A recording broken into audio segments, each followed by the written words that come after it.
How are we there, guys, and welcome to another episode of the Smashing Crossbar Podcast. I'm your host, Josh, as always. Ben's here alongside me. How are you, mate?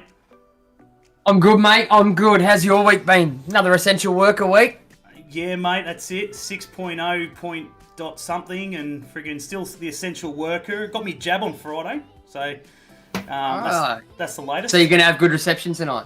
Yeah, got me 5G, so obviously the reception's pumping. Obviously I'm going to help Graham along this time. Obviously he had a bit of dramas with Graham's internet last time we had him on. So, yeah. So the famous Newcastle internet. yeah, well, we're friggin' The Bulwara internet. The Bulwara internet. So it's going to be. But doing all right. I'm not on the bottom of the tips this week. I actually did a decent amount, and I'm back. I'm in 7th now.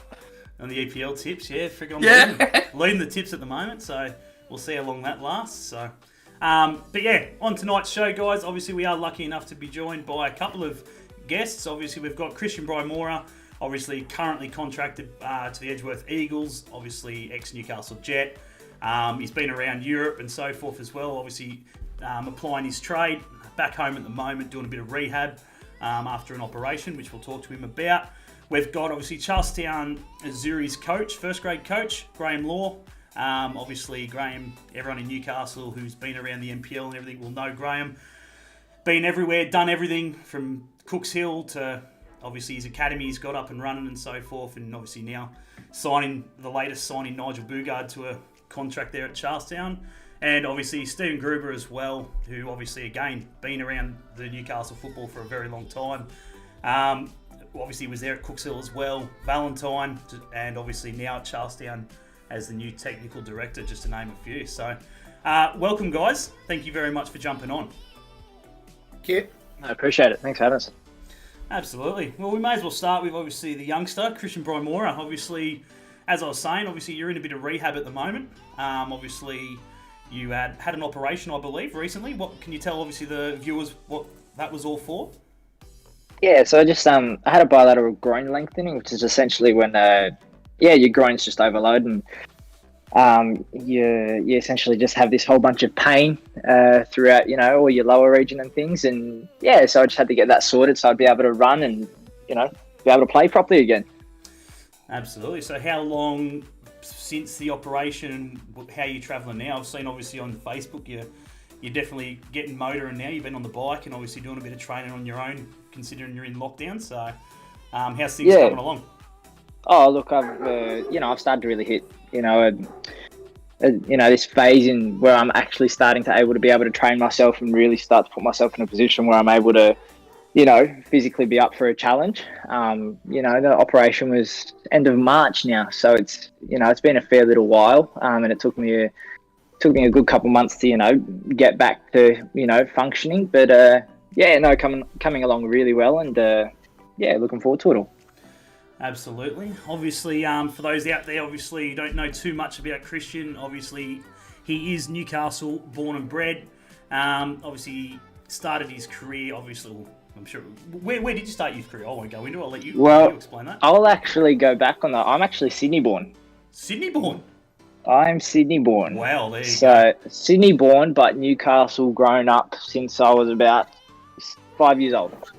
Oh, right. There you go. So, the Wikipedia page does lie. Whoever's doing the Wikipedia page, if you're here tonight, I want to update that. You're not helping me out here. So Sydney born and bred. Where was your junior football? Obviously, So grew up. So born in Sydney, moved to Newcastle at about 5 years old. The junior club was Warners Bay Panthers. So I grew up in like the Lake Macquarie region. I played through all the just Warners Bay Panthers. I played for Lake Macquarie Rep, Northern New South Wales. I had a stint there at Charlestown. Oh. Charlestown City Blues, though, it was a junior club up on the top there. Yeah. And then from there, I went into the Northern program, which then eventually turned into the Jets Academy, and worked my way through the Jets Academy from under 15s through to the first team, essentially. Yeah, well, that's exactly it. Obviously, Newcastle Jets NPL. From obviously 2013 roughly. Obviously, right through, as you said, to getting a chance. You made that lucky appearance, obviously, 6 minutes, I believe. Yes, the famous 6 minutes. That's it. The one where no one knows about, and who's this bloke who played for the Jets, and he's wearing a Jets shirt, but who is he? Can you tell us a little bit about it, mate? Like, what happened there? Obviously, you signed. I'm sure it was obviously, dream come true. You'd been busting your ass through the academy and everything else, and, there's a lot of blokes, obviously, that are with you, obviously, training alongside you to obviously get to where you want to be as well. So, and then you finally got there, mate. What was it like? Yeah, look, it was that whole period of being in the youth team. Like Graham was there for a small portion of it while I was there as well. And being through the youth team and things, we had a really good good couple seasons there. And I really enjoyed it. It was we had Clayton as a head coach, Gomez was assistant, and with Gallagher and Graham there as well. And so I really enjoyed my time there. And I eventually got my opportunity from just scoring goals and getting away from things like that. And at the stage there, it was Scott Miller who was in charge. Yep. And then so we had the trip to China, came back, and then Mark Jones came in essentially right after our trip from China. So I signed in between coming back from China and Mark Jones coming in. Yep. So already it was one of those things where it was I'd worked to essentially hard enough to get myself a deal, and then a change of coaches. It's the first time I've ever experienced anything like this, especially signing my first deal. So it was it's a bit of a you could say daunting and things like that. But leading through that season up to when I made my famous 6 minutes, it was tough. It was it was a tough training environment, and it was the first time I've ever experienced something like that. And and essentially for me to have gotten those minutes was hard. Being in an environment with professional footballers, it's not easy, and just to have gotten those 6 minutes was a lot of work. I just remember that the reason I got that opportunity was just those couple of weeks in training where I had a really good spell of just scoring some goals in training, and that's what led to that. Having that opportunity. And, looking back at that time, I'm 22 now, so I look back and that was when I was 17, 18. And you look back at that and, I take away the things from that personally is just the amount of effort that you have to put in and the consistency that you have to have, going through a professional career and things like that. That really have to make yourself sustainable. Like, kudos to the boys that are in the A-League and people that are professional footballers, because, it is hard work to keep your position. That's exactly right, 100%. It can't have been easy, obviously, as you said. Obviously, you touched on the Scotty Miller incident and so forth, which, as fans, I was gobsmacked that he left. We all were. Just for the fact that I thought he was the right man for the job. I thought he was going to do really good things when he was announced at the club, and then sort of come back from China and everything else and what had happened and so forth, it just sort of made no sense from a fan's point of view. So, but yeah, as you said, it's part of football, I suppose. You got to roll the punches, and as I'm sure Graham and they can testify to, coaching jobs not guaranteed. It's earned, and you've got to put in the hard yards. And unfortunately, you don't always get to make the final decision on when you get to go. So, that's Yeah, so that's anything in football though. Like it's local. Like we can just we'd be able to discuss it about NPL. It's competitive. It is a competitive environment. It is a competitive comp. There's players going for positions, let alone in those types of environments for both players, and coaches. It is a tough industry to be in, but that's just what makes it so good. And that's exactly right. It's football, and it's amazing. We're sitting here talking to you, mate, and as I said, you're still only 22. Everything in front of you, and you've had so much knowledge and experience already. At such a young age, which is any young footballer would kill for. It'll come together. It's coming together. It's coming together. It's you just have to look at it that way. What's done is done. It's a grind, mate. It's a grind. I mean, to look at it personally as well, even though, it was that 6 minutes, it was a very historic 6 minutes because you were one of very few people that have been able to stand on a pitch in a Jet shirt and actually stand there, in a game against Perth Glory, and they've actually won. They've won, yeah. Well, it's funny you say that. There's one photo that I've got on my whiteboard, and it's the photo of me making my debut. And it's just about me just remembering about that feeling, about how it felt in that moment. And bringing that up, I find that hilarious. Is like the Jets' history, I think it was, I haven't won a game there in like 10 games or something like that. And that's, even though it was, like you said, it was only 6 minutes, but it was part of history. So I hold that very close. Exactly right, mate. 100%. You moved obviously on from that season. You went to Lambton for a bit. Obviously, you signed there anyway, obviously for the 2017 season before moving, obviously, abroad. Obviously went over, obviously applied your trade at Millwall. What was that like? Obviously, how did that even come about? So, at the time, I had somebody that kind of made a suggestion about heading overseas, and to me, it was kind of, well, I guess starting out, it's, I don't know how to word it. It's a difficult time because, like 17, 18, it's kind of really starting to go well for you, and but you don't really know what to do. So I was offered an extension at the Jets, but I thought about the opportunity of going overseas and just what might come of that. Like 18, just finishing school. I was in a mind frame. It was like, let's go do something and really have a crack at this overseas. So I went to Jaffers. I only played 2 games there as a bit of a transition. Just to stay fit for a couple weeks. Yep. And and essentially I just had someone that had a couple contacts over there, and I essentially got myself over there, and took it from there.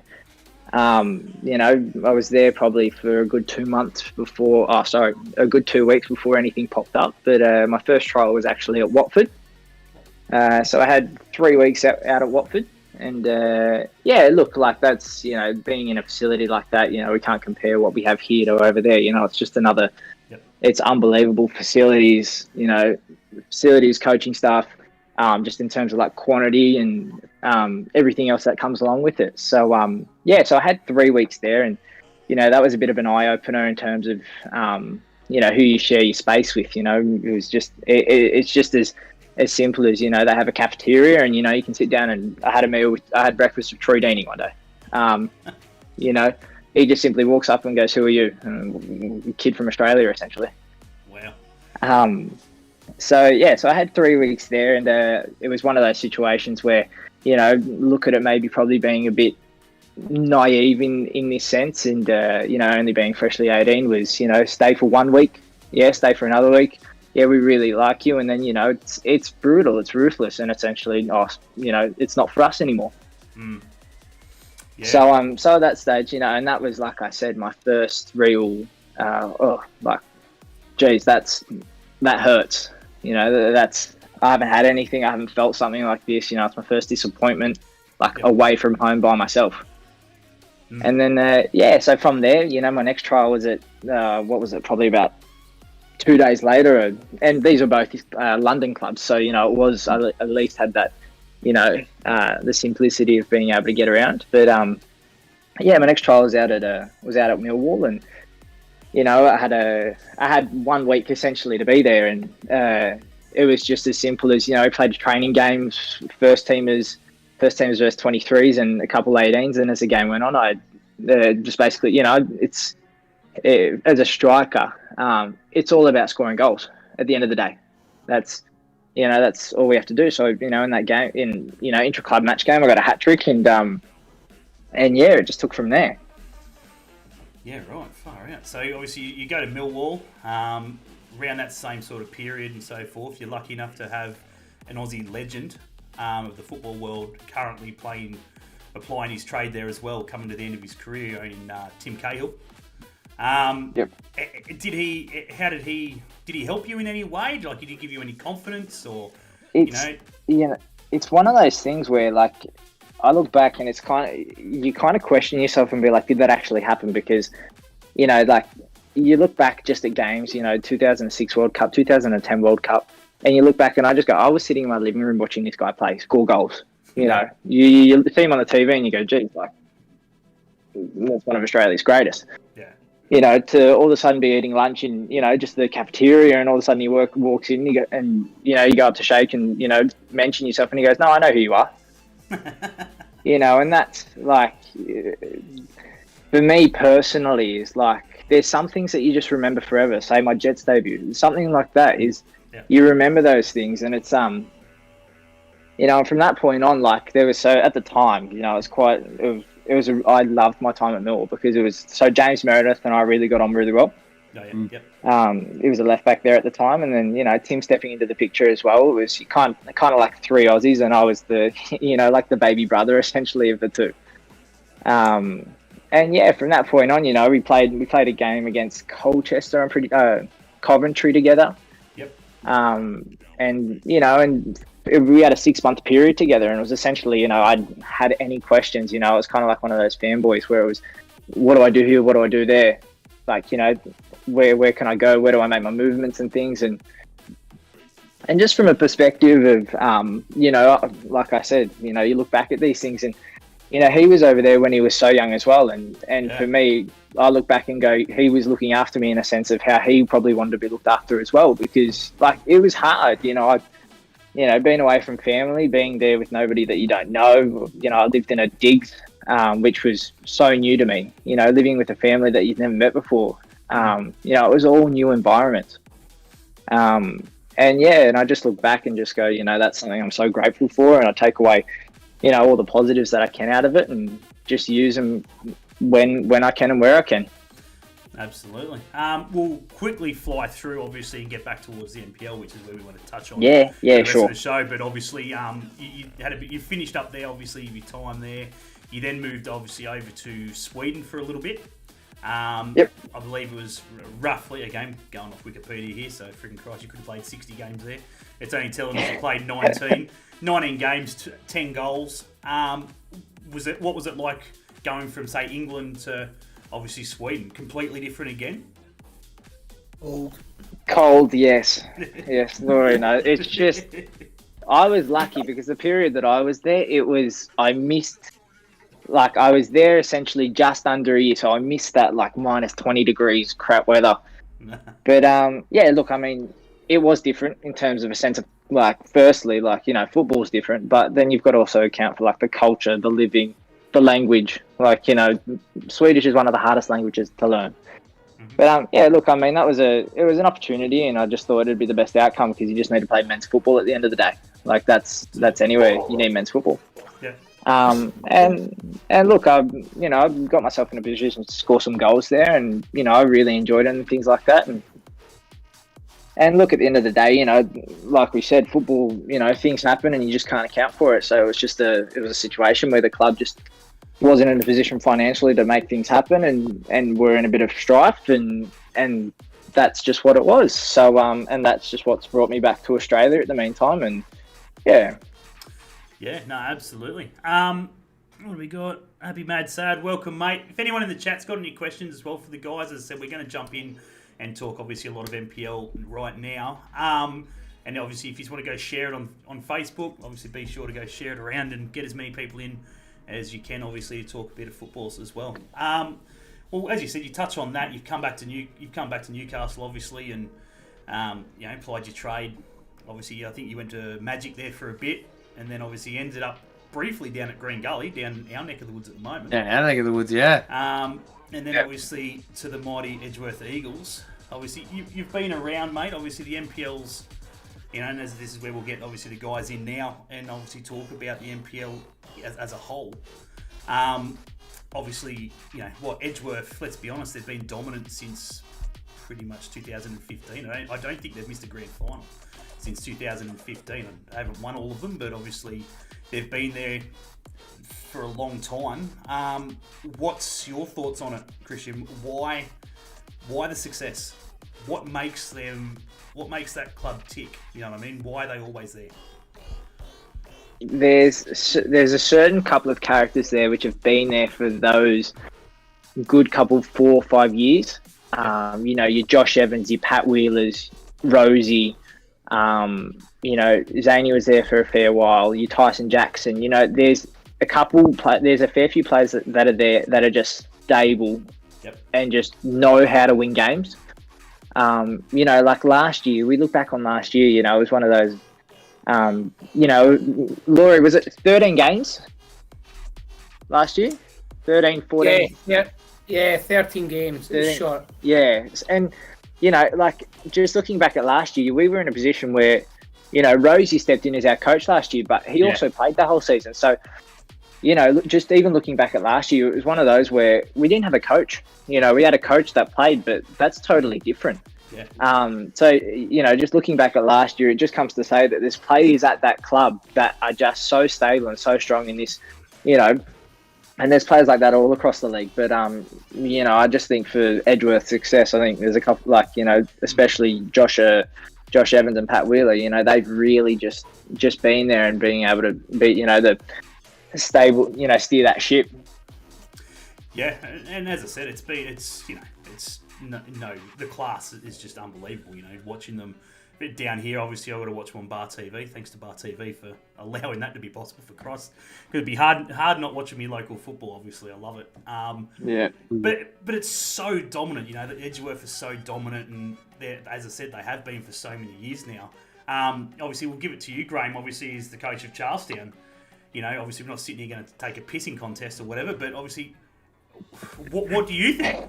Obviously, he's come out and stated that obviously it's a few of the leaders and obviously a few of the players there and obviously people in the back room. How do you break them down? What are you going to do? Let's say next season. I think just stability of club first and foremost. Obviously, DZ is key to the success of what happened there, but the fact that it's continued on makes you realise that there's obviously just a good recipe throughout the whole club. But again, obviously, Damien drove that. But as Christian touched on, it was pretty impressive last year to see them continue it under different circumstances. Yeah, well, obviously, as Charlestown coach, you would have thought, obviously, and I'm sure everyone else did, who every other club. They've seen obviously what happened there with the coaching staff, obviously changing, player coach. As I'm sure you'll agree, it is a completely different scenario. You could have the best coach in the world, but if he's still playing, he's still got that playing mindset and wants to be involved in that side of it as well. To see them obviously continue on their merry way, it definitely was impressive. Yeah, when you got a core senior playing group as well, that can carry quite far. I think Christian touched on that. It's probably a key element to what got them through. Yeah, absolutely. But moving forward as well, like we can look at next year. Like you're bringing your likes of Jacob Pepper back in. You're bringing Nigel back in. Bringing these types of players into your local NPL gives it so much more credibility and so much more stability across the league. Like you start to level. I'm not saying level playing fields out, but you start to create a bit more of a championship-like feel where it's you don't know what's going to happen week to week. Yeah, and that's what that's what I give credit to the league for. Or not to the league, but to the clubs. You bring people in that start to lift the standards and things like that, and all of a sudden, you start to make something of Newcastle a bit more and of the teams. Yeah, well, it's a good point. Obviously, as we'll touch on, obviously. Graham's obviously in the club, obviously Stephen and so forth. They've obviously brought in Boogs has signed on for next season. Was it Mellon as well? Jacob Mellon. Former Central Coast or recent Central Coast Mariner and so forth. Obviously, there's plenty of talk of Pepper coming home and stuff like that. Where he ends up yet, we don't know. But obviously, he's a Charlestown boy, so it could be a possibility as well. And then as Christian said, it does level it out. The question I've got for you though, Stephen, is obviously as the new technical director, what do you need to bring in? As I said, you've been around a long time. You've been at Valentine, who, let's be honest, is struggling at the moment. Over the last couple of seasons. Next year. Valentine could change next year, but they're bringing in a lot of new, older players, but new into the club. Yep. So they actually could be looking quite good next year as well. Which and Graham would just, which is good to see. Yeah, me and Graham were discussing the other day that teams might change next year. They may actually be teams sliding off the top and then others going up with some of the new signings coming on next year. Yeah. So what are you looking to bring into Charlestown, mate? What are your plans? My plans are that we're actually going to be trying to go for a third night. Most actually youth teams in the NPL are actually going 3 nights now instead of 2. So we're going to try to go every fortnight for a third night. But we're going to try to either have an academy or bring in other specialist coaches. We've already got an ex-Socceroo that's actually agreed to come on board. We've got a couple of other high-level ex-NPL first-grade coaches that have agreed to come on board as well to come in and work with the kids next year on the every second Friday night. So I'll be having an app. The kids will be the assistant coaches will be taking stats. Those stats will be given to me. I'll actually format it to actually give information back to the coaches and then give it back to the actual specialist coaches to show them what they need to work on each fortnight with the kids. So I think the kids are excited, and then Bogart's come on as well. So we'll try to bring him involved and get him working with the kids as well. And already there's been the EOI's expressions of interest has gone up quite a bit after his signing. And the talk around the club, Lair, I think it could be a very good year at Charlestown next year for sure. Yeah, well, absolutely. You've got to think about, obviously, as I said, you bring in Boogs, that changes everything. Let's be honest. Yeah. Newcastle legend, obviously, ex-Newcastle Jet. He's going to come in, as I said, pretty fresh. He's not going to be missing a beat. He'll be still keeping pretty fit for next year. Obviously, Christian... But as he said to us as well in his interview a couple of weeks ago, he spent that long in football and football has given him everything. He wants to spend that time to give it back. Mm. And again, perfect way to do it. Oh, yeah, we'll use him. Don't worry about that. We'll use that mind of his and bring it in towards the kids or the adults. Yeah. It hasn't been worked out yet exactly what we want to do with him. Yeah. Graham might have a bit more of an idea about that, but we will definitely get him working there. And a lot of the kids are excited about him coming on board. I mean, let's take it back, Josh. Let's go back 15, nearly 20 years. If even 0.1 of these opportunities were around when we were juniors, things would be so much more different. Oh, absolutely. Absolutely they would be. Like, I remember playing at Adamstown, obviously, in the, whatever it was back then, NBN State League, or whatever it was, in the youth system, obviously, under 20s and 18s and stuff like that. And, not really having these sort of blokes to look up to, you know what I mean? Like, they had some great players, obviously, at the club and so forth back when I was playing and that, but again, not of the calibre of ex-A-League or ex-NSL, obviously, back in those days and stuff like that to look up to. But, the kids, the NPL has obviously gone strength for strength. You look at Christian, obviously himself, I'm sure you can sit there and say, obviously, playing alongside some of these, players that have obviously are ex-A-League players, obviously Rose, and you were there with McBreen last season? No, he was 2 years ago. Missed him. But obviously you're at Magic as well. Obviously you've been there, so Magic, obviously full of obviously a few ex-players as well and stuff like that. Surely those guys obviously step up your game and obviously give you something to push towards. Yeah, look, I think it's more as a young player and wanting to be back then being younger, you more look at these types of situations as, for me, I find like you look at it as a challenge, like how do I overcome people that have gotten that experience, and how am I going to use them to get myself better, but also use them to motivate myself to essentially go further, like because at the end of the day, football is as a player, it is a competition, like as much as your teammates, you love them and you want to win games and things like that. I've always had a drive that how can I be out there to make sure that I sustain myself in a team and like keep my position. Exactly right. And obviously it's going to be great to see. Obviously I was look, to be disappointed is let's be honest, I was pretty disappointed when he signed for Charlestown. I told him to go to the Buds, and I thought that's where he would have ended up. But he sold out on me. He's like, "Oh yeah, maybe." I'm like, "Yeah." Anyway, we're destined for shit for another season. It's hard to watch being a Buds fan recently, but we've had all the success friggin' 100 years ago, so it's time to give someone else a go, I suppose. Obviously. Oh yeah. Yeah. Elliot's put a question in there for you, Christian. Obviously, how do you go about maintaining fitness at a semi-pro semi-pro player, is it balanced against full-time work, etc.?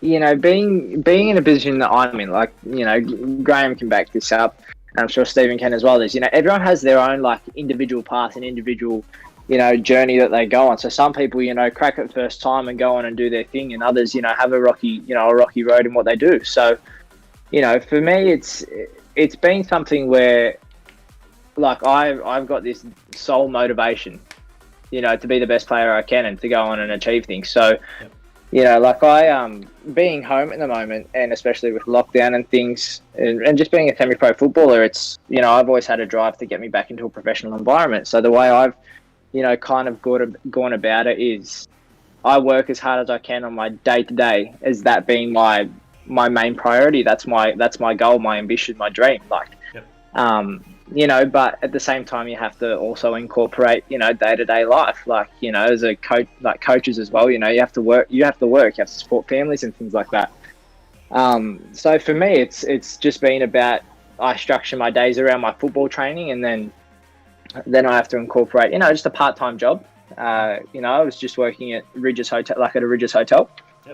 And then I've also factored in, you know, university, because at the end of the day, football is football. You have to have something next to that, you know, you have something else. So in terms of maintaining fitness, it's just been about more, it's just been about structuring, you know, my days and my weeks, and putting myself next to people where I can get extra sessions in around, you know, my NPL sessions and my training sessions with the club. Yeah, no, and that's obviously another massive thing. You got to think that a lot of these guys are obviously, you know, they work full time, and, you know, more so the older guys, you know, working full time and so forth, trying to juggle obviously fitness and everything else. No different to the W League, I suppose. You know, and that's a professional. They're meant to be professional athletes. Let's be honest. You know, they're juggling work and obviously training and obviously all that sort of stuff, and, you know, putting families and that on hold as well, I suppose, being women, and you know, wanting kids and stuff like that. So they're doing all the sacrificing a lot as well, and it's, I suppose, as you would agree, Christian, it's what you do for the dream that you've got, and for as long as you want to pursue it, it's what you have to do. Yeah, that's it. Like, it's something that, you know, you know, when, like, you know what you want in your life, and, you know, that's just, you'll do everything you can to work towards it. Yeah, absolutely. All right, I've got a question for everybody here. On a bit of a lighter note, okay, so now that we've moved across a little bit and speaking about semi-pro players and things like that, and balancing the work lives and things like that, from each of you, what has been the weirdest job, in your opinion, that one of your a player that you know of, or a player that you've coached, has had as a side as a footballer? We'll go with you, Graham. I've actually employed a few of the boys who've played for me and played at the Jets. So I had Cal Bauer on a shovel for 12 months. I've had I think I've had Regan. I've had all of them just coming in, digging holes. There you go. I had Matt Johnston, who played for me last year at Azuri. I had him cleaning toilets, portable toilets, and putting fencing out. So more of the jobs I've given players rather than done myself, to be honest with you. Stephen, yourself, mate, obviously. Oh, we had a night this year where the ground wasn't the best, the drainage wasn't getting out, so we dumped a heap of dirt on the ground. 18s to reserve first graders all had to get out there with the shovels and start filling up, put all the sand across the ground. Of course, all the young fellas over there, 18-year-olds, were hiding, and all the older fellas were doing all the work as usual. Hey, Christian, may I also add, a guy I employed for 18 months was the worst person on a shovel ever, and he plays in your team, Jakey McGuinness. No, you put Jake on a shovel. I had to put a camera on that guy. He'd be on the shovel, I'd be watching him, and I'd leave, and I'd maybe go away to Bunnings or something and come back, and nothing had been done. I'm not going to tell you what you did wrong there, but Hiring them for a start. Good kid though. oh yeah, no, What- good kid, but What about you, mate? What about you, Christian? What have anyone obviously sort of weirdish jobs or? well, I don't know about weirdish jobs because obviously, like Graham said, he's been able to hire a couple of boys. But last year, I came back from Melbourne when COVID first started, and none of that job keeper, job seeker, or anything wasn't available for me. So I actually, my old man's in the underground business. He runs he's an operations manager at one of them, and he essentially got me into one of the underground mines and in the workshops, basically cleaning, 50, 60 ton underground miners. Which was probably one of the worst jobs I've done. Wow. So yeah. So look, Hold on, Christian, were you cleaning the miners or the miners' equipment?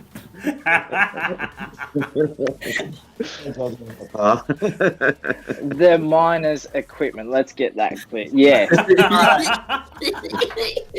Little column A, little column B. Hey, look, they need help. Some of them. Oh yeah. So that's yeah. That's a new way of shining shoes, mate.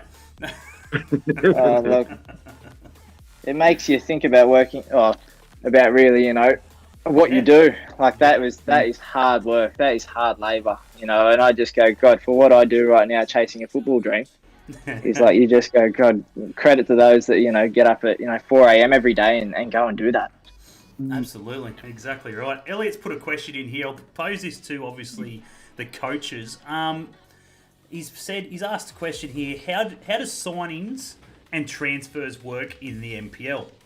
Is it who can offer the best wages? I'll pay for a pie and a Mars bar per game, etc. How does that sort of work? I'll let you guys work it out. Who wants to answer that one? I think if you're at the elite level, this is an interesting one in that it's a very hot topic just now locally of players dropping back in from professional to semi-professional and demanding wages. But I think it has to be a reality check in that why should these players, if you start from the top, why should these players not get the rewards? And even the ones dropping back for the benefit of the game, which most of them do, the input that they can have on a club, which obviously we are hoping Nigel will, right across the whole club, not just at the senior first grade level, but across the WPL program, the new JDL program, like just the input these guys can have and the experience they can bring to a whole club, along with what they can contribute on the pitch, and from a head coach point of view. Like if you look at my team, like I've got two really young centre backs and Cal Bauer and Jackson Frendel, who are both doing tremendously well. They now have an opportunity to play with the Newcastle Jets captain. Like I don't think it's just a case of the person's question in terms of who offers the most. I think it's a case of how a club's structured and what that they want to achieve. So you then move that down to what you call the second tier of negotiation, his question in terms of what you can offer. It's pretty much a level playing field after that. It's really a case of the same at a senior level, just explaining to the player why you want them to come to the club, what your philosophy as a coach is, what the ambitions of the club are, and then the other stuff that comes with it in terms of how many nights you're training, what type of facilities you can offer, non-training, so gym, etc. And then the game locally is really moved into an analysis level in terms of GPS tracking, how a player's, what they're doing, what they're eating. That's Christian will tell you that's now heavily involved in the local game, even at NPL level. So there's a lot more to it than just we can offer you that and he can offer that. And players are becoming quite cute. Players that are wanting to progress from semi-pro to professional, which there's still a lot in Newcastle want to. They're challenging coaches now on more than just, hey, am I getting $20? Am I getting $50? It's what can you do for me? How can you improve my game? Yeah, right. Stephen, obviously, you obviously as the technical director would be involved in obviously a bit of that as well. Boogs, how did that come about? Like, what was the main thing that got him over the line? We're not going to talk money and stuff like that. No, I tell you, I wouldn't talk money anyway, to be honest with you, because I have no idea. What I enjoy, the structure I love at Charlestown is I identify a player and the club deal with the negotiations, which Christian will obviously be used to at a professional level. That's what I've tried to bring in at Charlestown, that professional level, and that I don't see a need for me to know what the players are on, to be honest with you, Josh. It's really none of my business. I just want to know that they're at the club to play for me and for the right reasons. So how it came about is obviously as a coach, I'd identified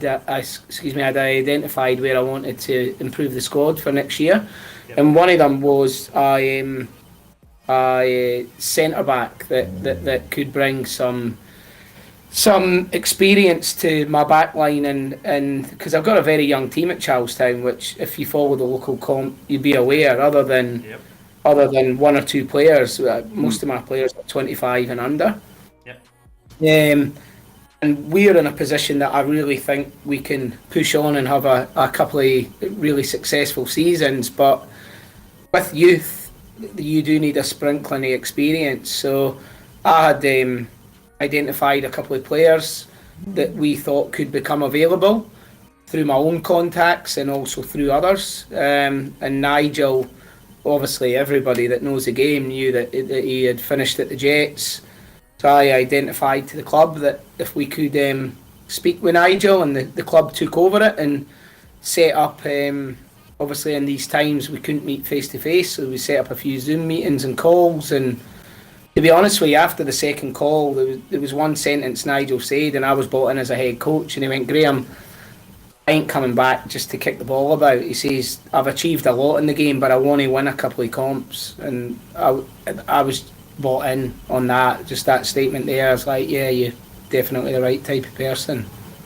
Yeah, no, absolutely. And yeah, he speaks for himself. His career speaks for himself, and obviously he's going to do massive things obviously at the club and whatever club he did go to, obviously. But yeah, I think even the way he handled his cell during the conversations, you just the guy's just got an aura about him, and you just speak to anyone.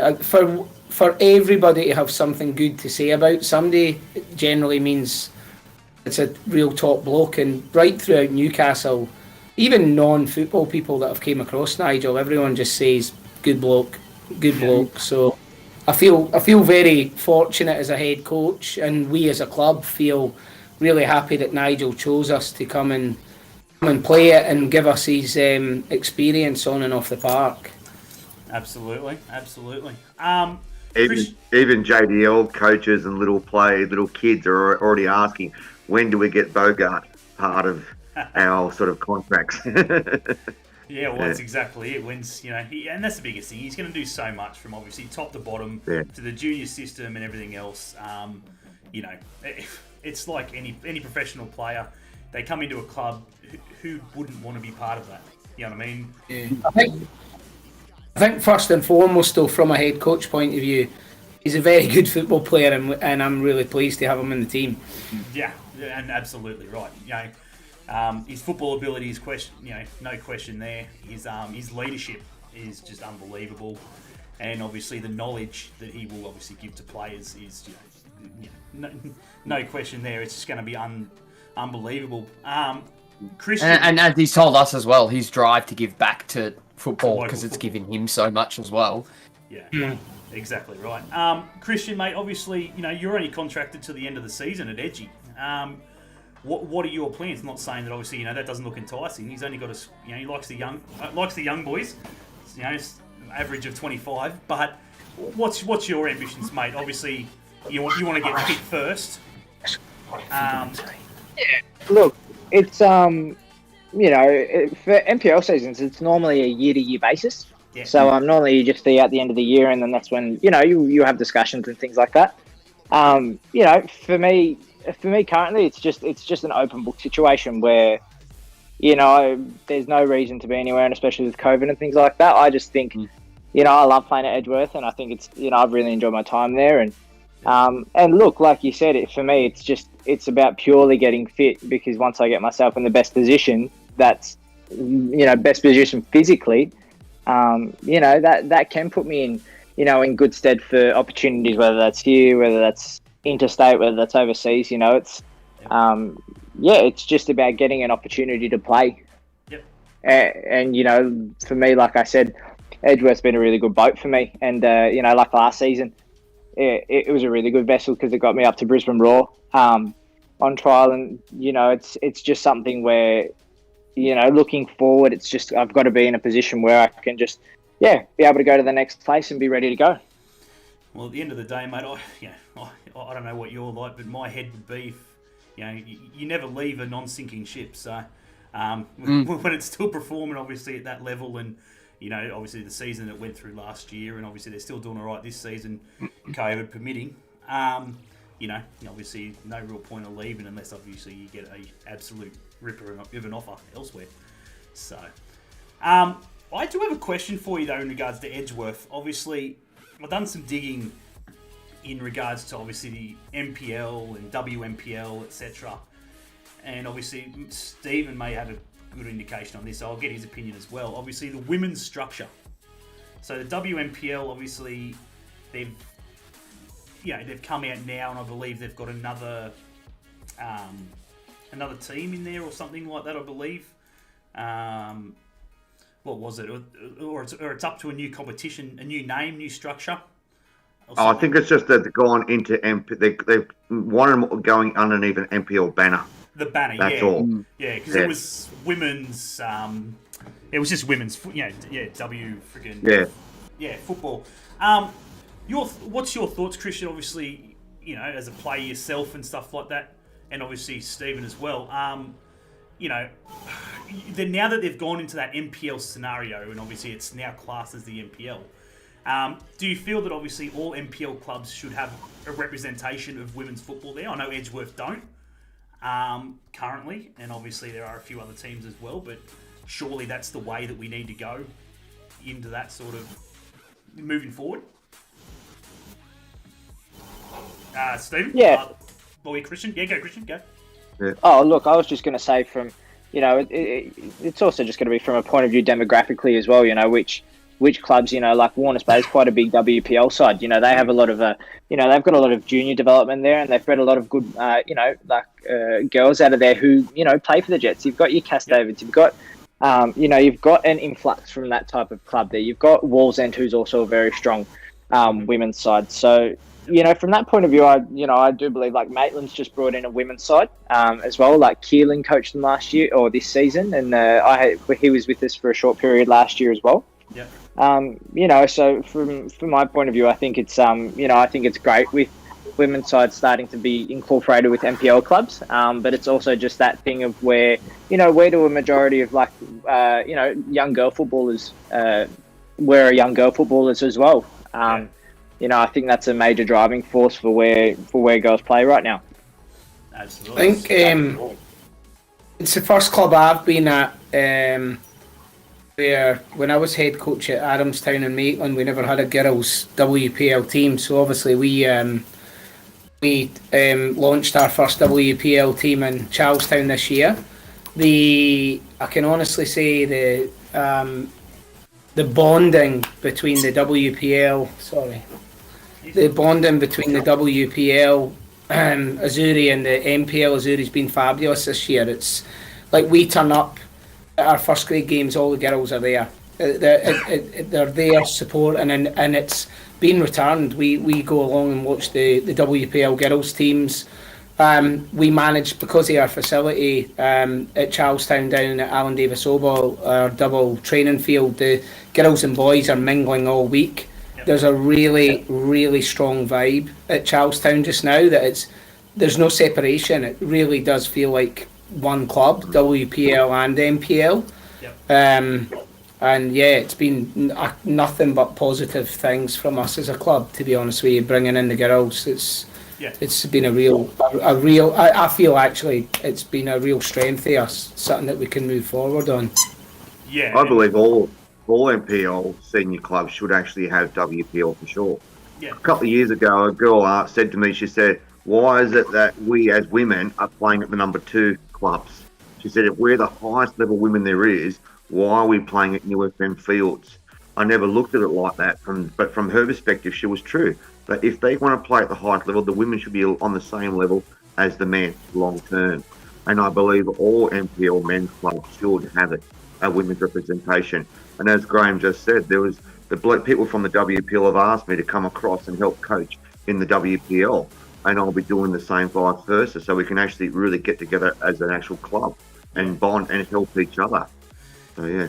Yeah, no, as I said, I suppose Ben and I have really had an eye-opener, obviously, probably during COVID, I suppose, being able to talk to a lot of the girls from the Jets and so forth, just in regards to, obviously, what that, I suppose, how they've been treated. Let's be honest, and it's not a dig at, obviously, the competitions and stuff like that. They can only do within the means of what they've got to do it with. But, 6-month contracts at the Newcastle Jets at an A-League club, it is ridiculous. Let's be honest. We've been given the rights to, obviously, the World Cup for the women, obviously, in 2023, and obviously, you've got girls obviously playing professionally, and then they're expected to go to work on top of that. Then they're expected to travel to Sydney 3 times a week, minimum, obviously, without playing, to play, obviously, in the better competition.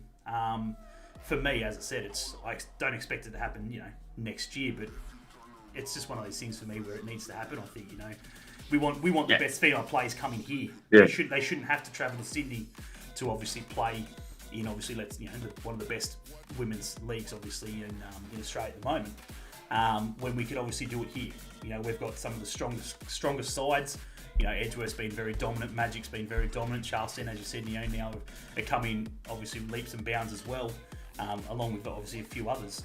It's a no-brainer. You know what I mean? I think the women. But it's the same thing at an NPL, as Stephen said, at an NPL level. It should be the same at the A-League A-League level as well.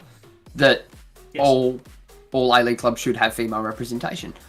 Yeah, 100%. Central Coast obviously don't have theirs at the moment, and like New Zealand obviously is a that's a bit difficult. Let's use Canberra as Wellington.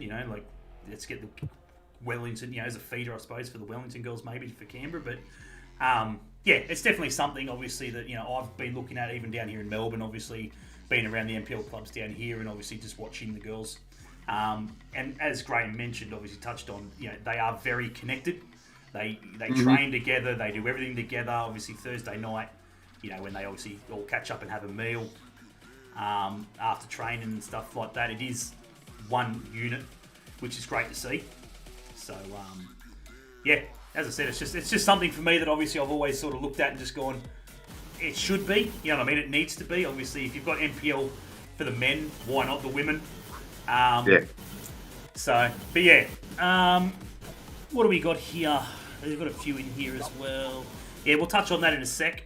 Luke, obviously the Cooks Hill scenario.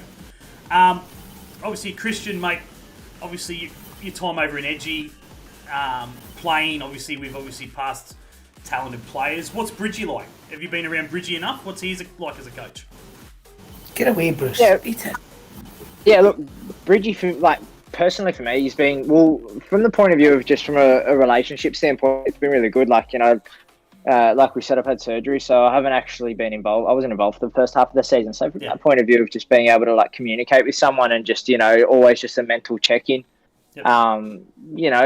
it's been really good for me because it's just given me a chance to, debrief. Recovery process is hard. So just be able to get things off my chest and things like that. And then from a footballing standpoint, he's a Leeds and Sunderland, legend. So he's always got something to offer for me as a striker as well. There's always something little to learn. And then from a coach's standpoint, it's I've really enjoyed his tactics and the way he goes about things. Individual, personally, I enjoy the way he approaches, individuals and a team as a collective. Yeah, absolutely. Obviously, that strike, obviously the striking, as a striker himself, obviously that'd be pretty no-brainer, really good for you, obviously, just to chew his brain and obviously get his thoughts, obviously, as a youngster yourself. So, pretty good there. question I've got for you, mate, obviously, and Ben and I have spoken about it on plenty of our shows in regards to the step, the gap. And that is obviously the biggest one is young footballers. We've been lucky enough to speak to a few, obviously, youngsters that are obviously now currently the Jets and obviously other A-League clubs as well, where, what is that gap like? You've experienced it a little bit, obviously coming to the Jets and then obviously travelling overseas as well. How much of a gap is it? Because we've found, obviously, a lot of the kids at your age, if not younger, they get put in that scenario and they just find it that little bit too hard. You know what I mean? It's not hard. It's a completely different game, It's a completely different level, mindset. And then, obviously, unfortunately, it doesn't work out. And then you go backwards. You go back to the NPL and then it's like a massive step back down. And you feel from players that we've spoken to, we've had to sort of rebuild again, from the very start. Is that sort of the case, do you think, or what do you feel? What's your take on it as the gap? Look, there is. Well, at the end of the day, going from an environment to say where we train 3 days a week to somewhere that trains 5 days a week plus a game, and already you can tell that there's going to be a difference. Boys that are together every day, you do it as your job, you live, you breathe. Everything you do is based around your performance. So, already there is that slight, you can call it a disadvantage if you like to say. But from a standpoint of an NPL player going up to that level, I think you've just got to have like a different mindset going into it. There's, they have that advantage of, you can say training more, but at the end of at the same time, I have the opportunity to get fitter, stronger, and if I'm going to step into that type of environment, it's got to be, I have to be able to outrun those players. I have to be able to outmuscle those players. I have to be able to outwork those players. That's my mindset of when, hopefully being in a position like that soon, is you have to be willing to, have a mind frame and desire just that when you go in there, they're going to have maybe an upper hand on you. Yep. But at the same time, you've got to go in there with, you have to be the hardest working person there, because at the end of the day, that's what's going to get you somewhere. Yeah, absolutely. Stephen, mate, have you experienced that? As obviously as a coach and in that sort of stuff of like players that have had that chance, gone up, and then sort of come back and just sort of felt like they've had to restart again because it didn't work out. Yeah, sometimes it's yeah. Yeah, it's. I'm having trouble hearing you. There's a lot of buzzing going on. Ah, right. Yeah, I don't know if it's just me or everyone, but there's a lot of buzzing on this end. Is it just me or? No, I've got a little bit of it. Yeah, I think. Okay. Yeah, I think it might be Graham being outside. It might be all that stuff. So maybe if he's going to talk, you might have to mute him. Sorry, Graham.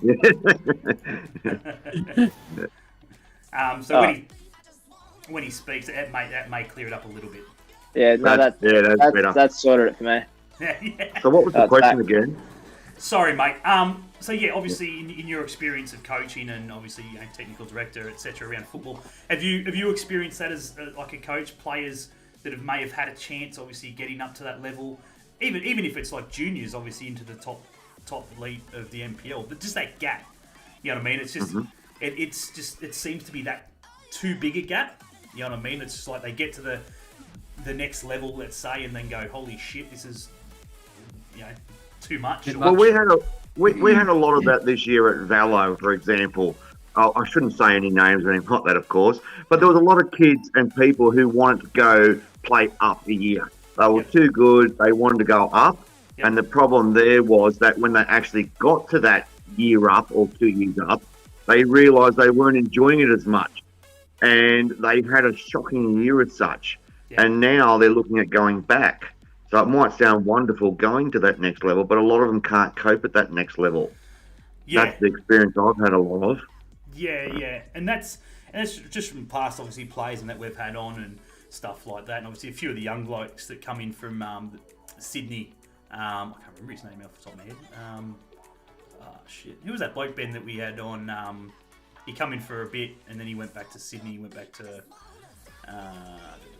I can't remember his name off the top of my head. But he come in for the Jets on a trial, and he got a contract at the end of last year or whatever it was, and it just it was just too much.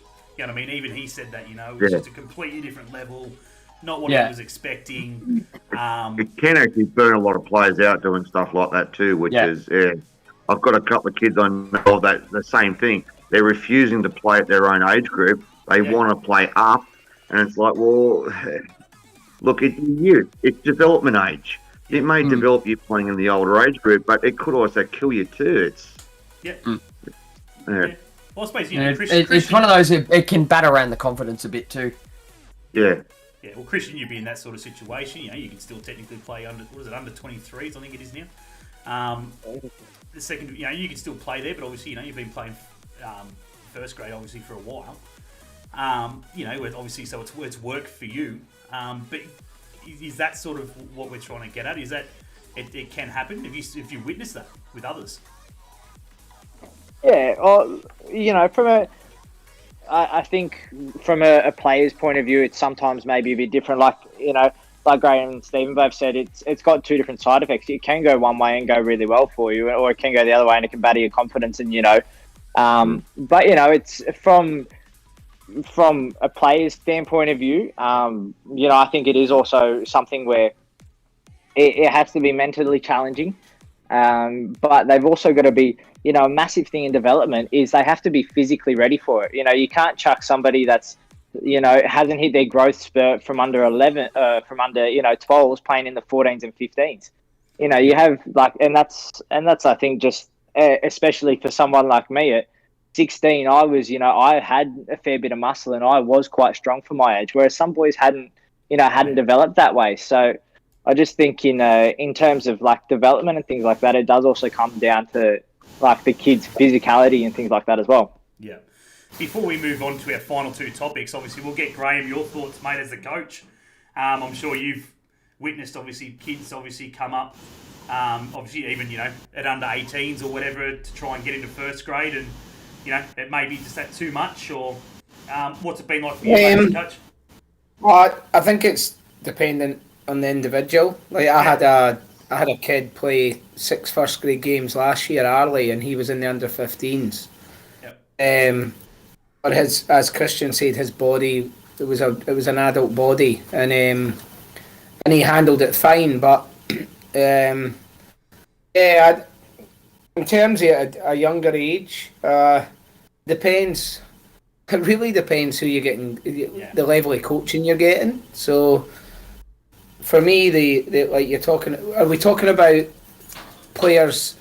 Are we talking about the issue of players young not making it to first grade, or are we talking about young kids wanting to play up? Look, we're talking. It's a bit of both, because obviously bit of everything. We're about to go into obviously the second final topic we've got for the night, which is obviously the second division, which has been on obviously everyone's thoughts, and when is it going to come? When do we need it now? How many years away is it going to be?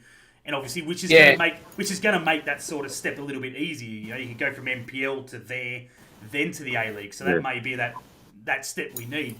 So what we're sort of saying is it can be from 15s to obviously, reserves. It is that step, If you're taking it from that side, the one thing, and I understand why it happens, but as a head coach, I look at the under 16s as a level that I'm starting to identify first grade players if they're one, good enough, and two, obviously if they tick all the other boxes.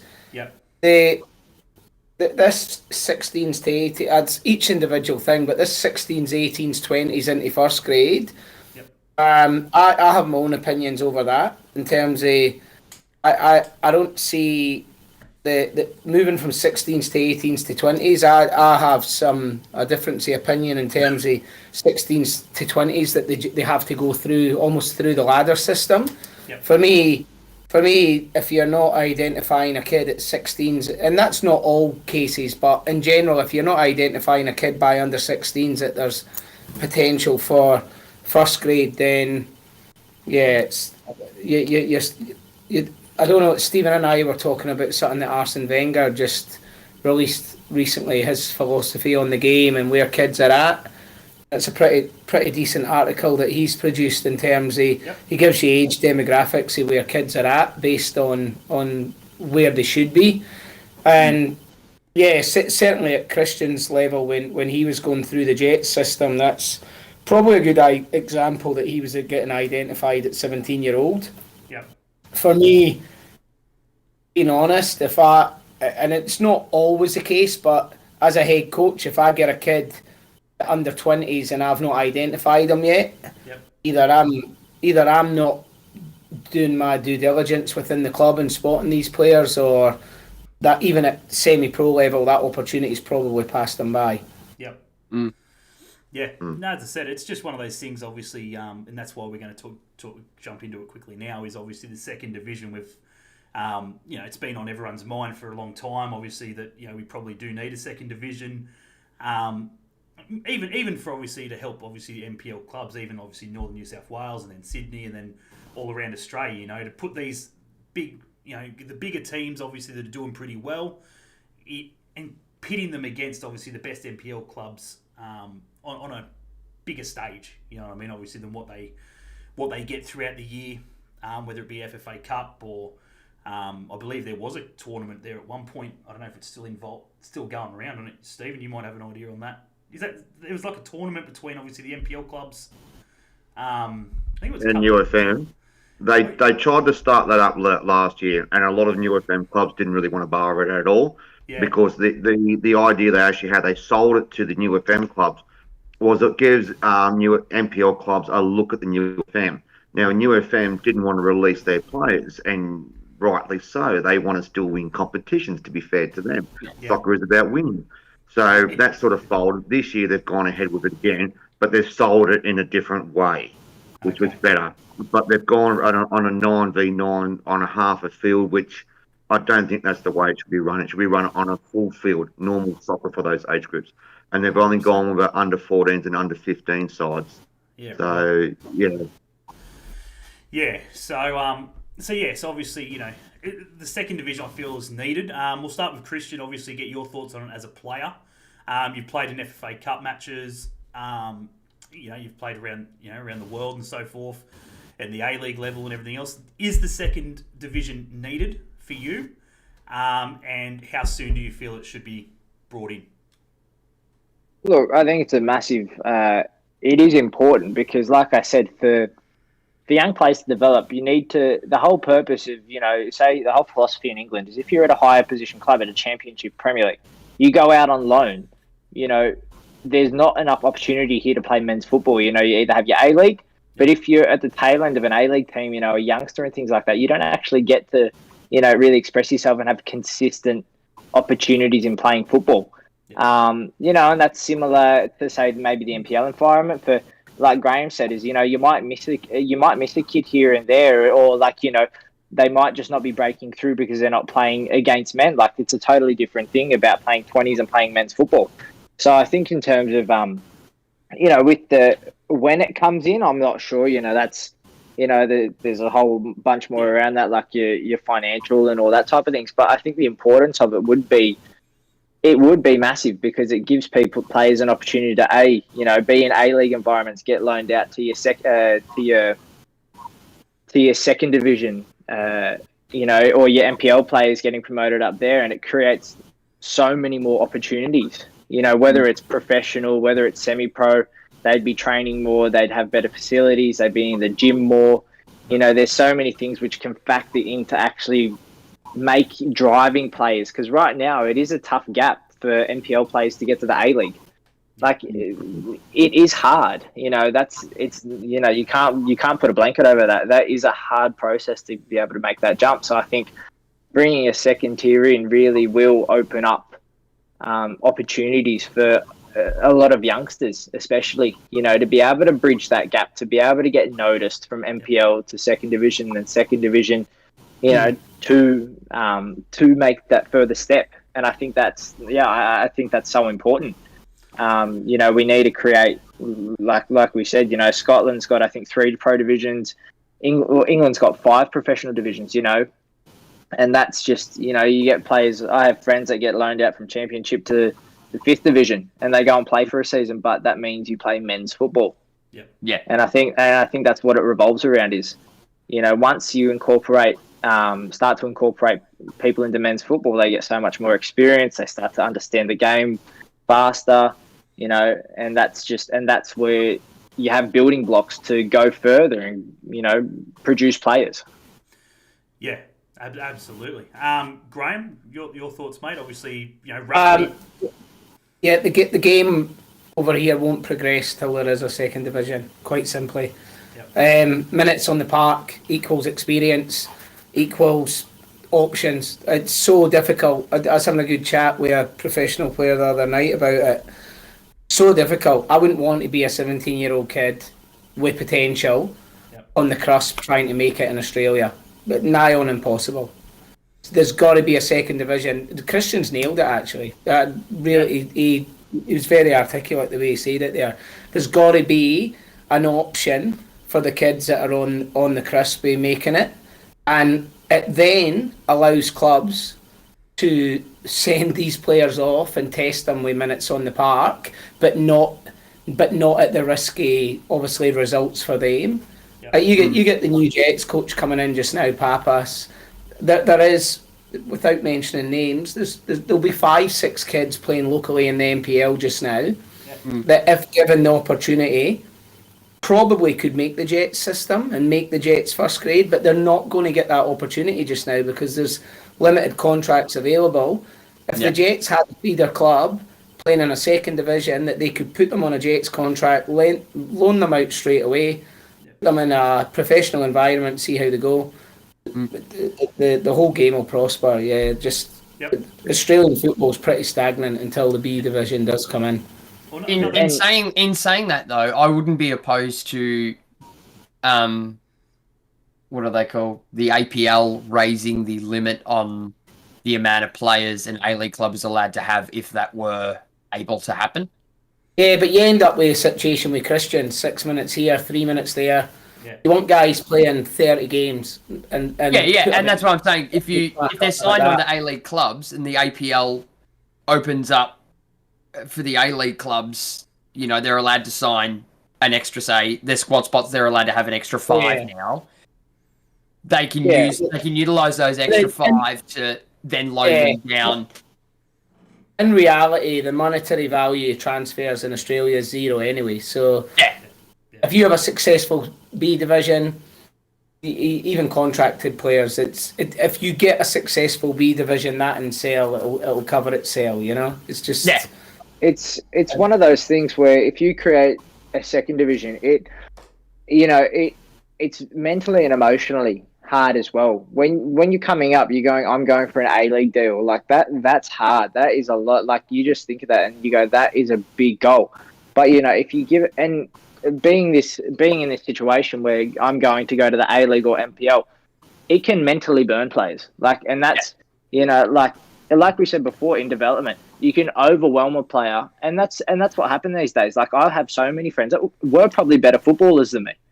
There are, like Graham said, you got kids out there and players out there that can stand out if you put them in that environment. But because there isn't that environment, you can't just take someone from one place and put them in the next and be like, we'll deal with it, because they'll just turn around. Players, like you said, if you raise the cap by another 5 in clubs, it's all well and good. But if you purchase those players and just leave them somewhere and they don't play, that is, as a player, that is the worst feeling and mentally, draining. Your coach might be like, no, it's all good. We believe in you. But you just sitting there on a bench is demoralizing.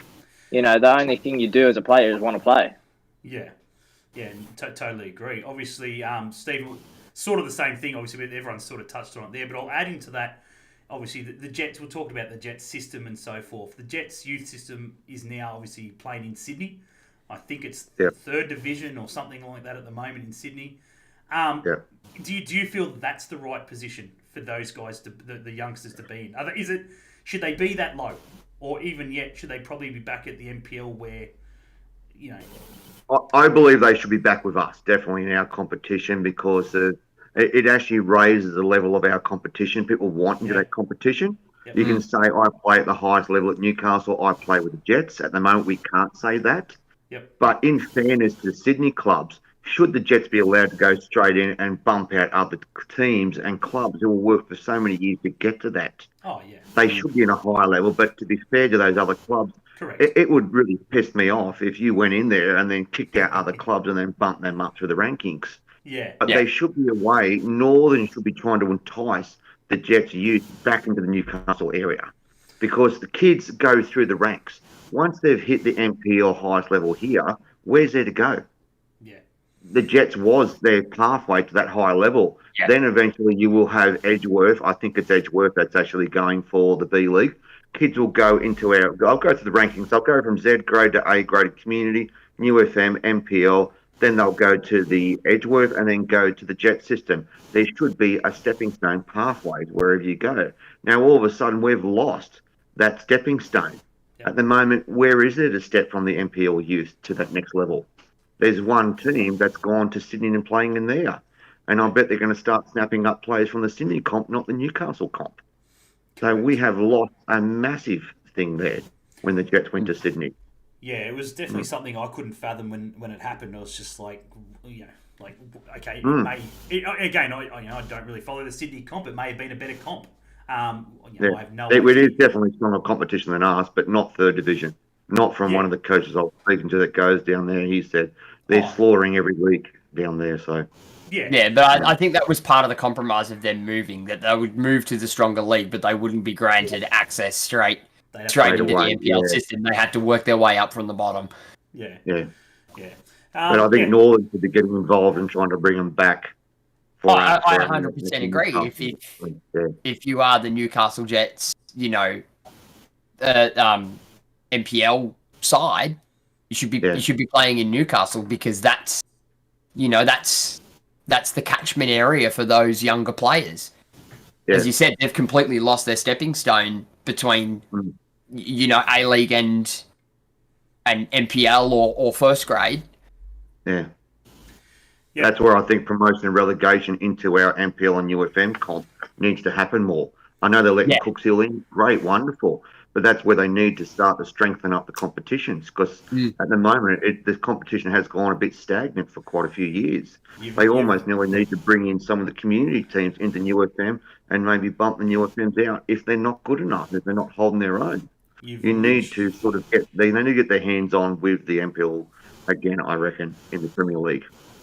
You've literally nailed it on the head, because that's our final topic we were going to hit on, is obviously Cooks Hill being promoted. Obviously, Graham, you've had a massive, obviously, I suppose, experience at Cooks Hill, obviously getting them to where they are, 3 titles in a row, I believe, and obviously definitely on the path to now getting promotion. But that is obviously that's great. Obviously, it's good to see obviously a new team come in. I think it's needed, as obviously Stephen said. Promotion relegation needs to happen in the competition.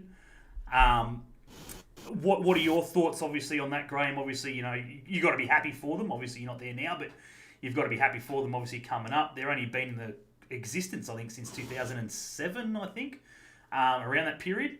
So obviously, 97 the club has started. 97. Yeah. Right. So obviously, they're not an old club. 97's a long time, but it's not, it's no Adam 7 Rosebuds, etc. What are your thoughts on it, mate?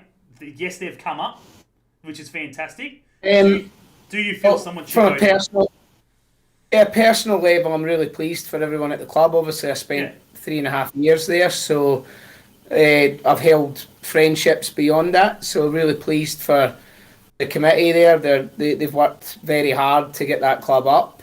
Yep. More pleased for the local game, to be honest with you. I think it's one step towards a more competitive NPL, and when we do open it up to promotion and relegation, then I think that will be the final step to strengthening our own local competition. Yep. I just think it's a good step in the right direction. For me, you'd probably pull synergies in with your last question about the A-League and a B division. Yep. The A-League's stale without a relegation, without consequences for failure. Yep. And I see the NPL as the same, to be honest with you. I think it's a real positive step by Northern, so fair play to them. And the final step will probably be bringing in promotion relegation continually, because we always talk about the NPL. It's look at it now. It's a very competitive competition, but it's still stale at the bottom. There's no punishment for failure, and sport, pretty much, certainly at a semi-professional level, should hold consequences for failure. That's what makes us all do it. Yeah, absolutely. It definitely need obviously promotion relegation. Now Cooks will come in. I think somebody. Sorry to interrupt, but it's way beyond my brain capacity. But I have been speaking to a few of the technical directors and people at the senior youth level, and that I believe they're trying to come up with a model that doesn't kill teams from a youth side. If say they fail, say a team unfortunately are bottom of the league in the seniors, I think they're trying to calculate some system that would allow them to hold their youth status at NPL. I above my brain capacity, but if they could come up with a formula there, that all the better, because I do think that it could kill a club that invests so heavily in youth. So if you have a bad season, which can happen in football, if they could come up with a formula that doesn't kill a club completely, then all the better. But from a first grade point of view, it's really good for Cooks Hill coming up. But wider, it's hopefully the first step towards the whole game. Yeah, I feel that pain all too well. I friggin' remember playing for Adamstown, a long time ago now, but obviously first grade they got beat. We finished bottom and they got relegated. We won the grand final in at the 19s, and that we were on a high, and then got got dropped to the 2HD or whatever it was. In those days, and it sucked. Like the whole squad left. I mean, it virtually dismantled. Well, ultimately that's what happens, Josh, and you can like take a decade off a club with that happening. Like, 100%. There's a club, for example, South Cardiff. They got relegated not long after I came to Australia, and they've never came back. So, and they've got all, without mentioning too much of name, they're a club that's got all the facilities and whatnot, and just went down on the wrong year, and they've never returned, and probably a long road back for a club like that now. Yeah, there's got to be a way that the actions of the first grade doesn't punish the youth and the academies side of things. Yeah, I can remember when I was playing at that age. That was right at the time when Maitland were trying to get up, and they used to get knocked back. They were the best team in the 2HD back when I was playing, and they'd always get beat. Always get knocked back. They'd win the premiership and so forth, and they get knocked back on facility. The lights just needed the right head coach to get them up. Exactly right. Who was that? Who was that? But that's what it was like.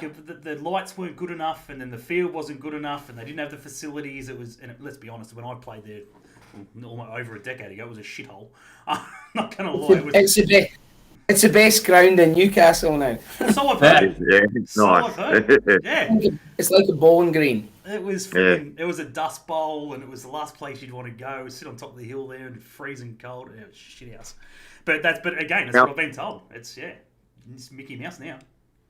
Council looks after the field, and it's beautiful. But yeah, so we're gonna slowly wrap it up now, obviously, guys. But I do thank you guys very much for jumping on, talking a bit of NPL and so forth. I think before we go, obviously we're touching on the second division and that. And Ben will agree with me here. We had who we have on obviously a while back, Branko Kalina, and he summed it up really well in regards to the coaching side of things and development of the second division and stuff like that. Where he virtually said that since the AIS dismantled, and obviously there hasn't been a pathway for Australian football as good as it was. You know what I mean? Back then when they had the AIS, you had the best players in the country in the one spot, and they would train, they would play 7 days a week, they would travel as one, and since it dismantled, it hasn't been the same. Obviously the quality of football hasn't been the same and so forth. Which I suppose I would agree with that, just from past players we've had on, obviously Taylor Reegs and Wheelhouse and stuff like that, who have sort of been in that sort of environment, have said, that their best time was obviously at the AIS. But he also stated as well, we talked to him about coaching and coming back, would you consider coming back, obviously, maybe not as a head coach, but to an A-League club, in, say, the junior side of things and that. And he virtually turned it down instantly. He said no. Yeah, he said no. He's like, he goes, I would rather have the best coaches like myself, obviously not, wasn't stating himself as the best coach, but, a lot of experienced coaches like myself coaching at a junior level, at an NPL level or, like an academy, and getting the best players out there, and then having the new-faced coaches, obviously, the younger coaches who are coming up, and let them have their A-League, coach at that sort of level and everything else, and where the older guys can get in, they can find, as you said, Graham, can find that 15-year-old kid, 16-year-old kid, and really work with them to get them to that level. Just obviously, something randomly I just sort of thought about then when we had him on, which was really good. What are your thoughts in that sort of thing? Coach, the more experienced coaches, would you like to see that? Obviously, a lot of the guys come down a little bit to try and help get them up. Graham, I'll ask you first. Well, I was speaking to somebody today on the phone about we were just talking about the local Jets system, and I personally really would like the Newcastle Jets to be identifying players that have had good local players that have had a good career, and looking for a pathway to get them into the system. One, for them to develop as coaches and to pass on key information to key players at the right time. 13's, again, back to the Wenger statements he's been releasing recently, and 13s to 16s is just such a key time. And I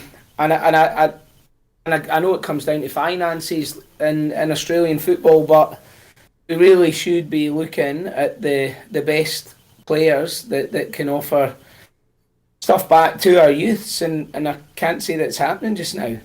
Yeah, no, absolutely. But yeah, obviously food for thought. Obviously, again, guys, I do thank you for jumping on, giving up a bit of your time. Obviously, talking a bit of NPL and everything else. Christian, mate, for you, obviously, again, thanks very much for jumping on, mate. Hope rehab goes really well for you, buddy, and you're back on the pitch sooner rather than later. Well, I'm back on the pitch. I got probably about 3 games just before COVID hit. So yep. I'm back out there, but hopefully when it comes beautiful. back around, if the season comes back around, then we'll wait and see. Absolutely. Those trials I set you up for in Scotland, Christian, the clubs are thinking you've got lost, mate. I was waiting for a phone call. Yeah. Mate, hopefully they come knocking. If not Scotland, anywhere around the world, mate. Obviously, we'll wait and see. Absolutely, mate. Hopefully wait and see. Next time we talk to you, mate, you're frigging out. It's one of the big Thanks, clubs in James. Europe somewhere. Thanks very No, much, mate. appreciate it. Cheers, buddy. Enjoy. Appreciate it. Look after yourself, guys. You too, mate. Thanks. Bye. See you, mate. As for you guys, I do. Again, thank you guys very much for jumping on. It is a pleasure. Good luck, hopefully, for the rest of the season. Hopefully, COVID sort of pisses off for a bit and allows you guys to finish. I did hear that obviously the coaches have come together and stated that they definitely want the season to finish up if possible. They're trying to extend it to the end of October like they did last year to try to still play all the remaining games and the semi-final. So hopefully that can go ahead, but we don't know. Yeah, well, that's it. Fingers crossed, obviously. It happens. Obviously, no one wants to sort of sit here and, obviously think back and go, what could have been, obviously, on a season. Next season's going to be off the charts. Obviously, next season's going to be hectic. Boogs is in. Obviously, there's a few more. I'm sure you're trying to get into the club there, Graham, mate. But obviously... The club have been awesome. Robbie and Anthony, and not just at first grade level, what they're trying to implement through the whole club. So it's quite exciting at Azuri just now. Obviously, Stevens came in as a technical director, but we've got people in good positions just now. We've got a really strong committee, and we got a good squad, and hopefully we can have a good year. If not this year, then certainly next year. That's exactly right. Do you want me to get onto Instagram, mate, and get Lubo? See if Lubo's about. See if he wants to come back for another hit out. Yeah, I've heard the stories about Lubo. Oh, poor old Lubo, far out. I think that was the first experience you experienced at NPL, wasn't it, Ben? When you come up, I think for my buck. Yeah, it was Buds vs Charlestown. Yeah, Buzz vs Charlestown. Sat down there and watched Lube make an absolute dick of himself. It was quite funny. Yeah, but I spent the day before on a flight which was completely packed with Victory supporters, and Lubo was 3 seats ahead of me. That's right. Oh, that was for the grand Wow. final, yeah. That was for the 2018 grand final. You poor bastard, you should have sat further back. Honestly, guys, yeah, thanks very much for jumping on. Hopefully, we might get you on, obviously, at a later date when we're heading into the next NPL season and so forth, see how you're tracking along. It's definitely something that I wouldn't mind doing, obviously, with all the NPL clubs next season, just to get a run into the season ahead. But yeah, no, thank you for coming on, guys, and obviously, picking your brain a little bit about obviously the local competition and where it needs to improve, and obviously everything else. Thanks, gents. That's all right. Thanks, guys. Thank you very much, guys. Cheers, guys. Take it easy. Bye-bye. See you later. Well, there you have it, guys. We do thank those guys very muchly for jumping on. Ben's just got out of there. I just fixed it all. That's all right, mate. Don't stress, because we're literally about to friggin' wrap it up. Big he's still... he's two-sided. Anyway, we do thank everyone for jumping into the chat, and obviously a few of the questions as well. It is muchly appreciated. Thank you to those guys for jumping on. I thank them very much for obviously giving us their insight into the local NPL and where they feel things might need to change and improve and so forth. There's a lot of work that needs to be done. A lot of work that needs to be done. Things are moving slowly. Obviously, it's all good that their Cooks Hill are getting their chance to come up. But obviously, if they're coming up, someone needs to go down. Because the one thing I didn't get out of that at the end there was obviously the fact that now that they've gone to an 11-team competition, that means they're now going to have a bye, which is going to be a pain in the ass for them because obviously, you know, as we touched on about second divisions and teams and shit like that, who are they going to play? No one wants to go into a bye and then have a week off mid-season or whatever, or early season or whatever it is, when they've spent X amount of friggin' weeks in pre-season and then round one, round two, not even now round one probably won't hurt, but you know they play 3 games or whatever it is, and then round 4 they've got to sit out a bye. It's just a pain in the ass. It's not what you want. Yeah, it's not very conducive. No, so obviously they need to sort of work that out, whether two come up, obviously to make it 12. Or obviously, one goes up, one comes down at least, which I don't see them being a problem. Adamsdown's been pretty shit lately. They probably deserve to go down there and fucking work their way back up. They're your lot, mate. Yeah, I know. Yeah, fucking shit, eh? Stewie's at the helm. We're right. Stewie Mishalik's taking on the gig there, so he'll get us back. Stewie Mishalik's having a party. Absolutely. But yeah, thanks. Good on him. Absolutely, yeah. Now, thanks everyone for jumping on, guys. It is muchly appreciated. It was good to sit back and obviously just have guests. Not saying that Ben's not fucking good company, but friggin' obviously having other blokes to talk football about and stuff like that, it is really good. And it's good that we spend and we take the time to have a look and focus on the NPL. Because everyone's always about all the A-League and everything's all the A-League at the moment. But, you know, there are other football competitions and, you know, without the NPLs everywhere, there wouldn't be an A-League. Yeah, exactly right. So, look, it was good to have them on. And as I said, we'll hopefully touch base with them, obviously, sooner rather than later. And I'm interested to find all these articles that Arsene Wenger has written that they kept referring to. They sound like they would be a really interesting read. Arsene Wenger done a massive segment for the coaches, Coaching Australia. I don't know whether you'll be able to find it on the Facebook or not, but I know that it is out there. Where I have had a friggin' bit of a glance at it. It was an email that was sent to me through the coaching side. Is his what's his job title again? He's doing something for FIFA or UEFA. FIFA. No, FIFA. It's something like in a not a managerial capacity, but like in a youth capacity or something. He runs a lot of shit. Like obviously he was out at Liverpool the other day, friggin' obviously just tinkering. Yeah, I've seen that. Tinkering around the club and stuff like that. Just checking their setups and obviously seeing what they're up to and seeing how they're progressing. It's more of a progression thing for him. Yeah. I think his role is more, like definitely obviously on the youth side of things, but it's what are they doing to give that youth the progression, and what are they doing as a club to give their players progression? You know what I mean? It's all good, as Christian said, obviously, that they can send 40 blokes on their books out on loan and shit like that. but you Well, don't. they can't because Chelsea got in trouble for that. Well, probably maybe not that many, but you know what I mean. Like they can send all their blokes that they've currently got, all their juniors, out on loan. Pardon me, but it's all good to send them out on loan. But what are you doing with them? You know what I mean? Like you've signed them for a reason. You don't want to be just signing them and then sending them out on loan. What are you doing to progress them to get them into your team? You know what I mean? Yeah. You know, it's all good. Okay, he's 16 or whatever it is. You know, we're flat out at the moment. Friggin', let's send him out on loan this season or whatever to make sure that he's getting minutes. But then Wenger would be like that bloke who'd come in and be like, right, okay, so you've sent him out on loan for 12 months or he's been out here for 2 years. What are you doing? You know, either get him off your books or do something with him because he's just you're wasting his time. You know, You're wasting his time. You're wasting your money. Yeah, exactly right. You know, so it's more of a. You're sort of depriving them. Yeah. Yeah. Depriving them of an opportunity to play full first team at, say, Championship or League One level. Because obviously it's your big clubs, your Cities, your Chelseas, not so much your Liverpools, but Uniteds as well that would have them on contracts like that would be unreachable and unobtainable for, say, a League One club to permanently come in for. Yeah. So it's almost like they're dangling the youth carrot. Yeah.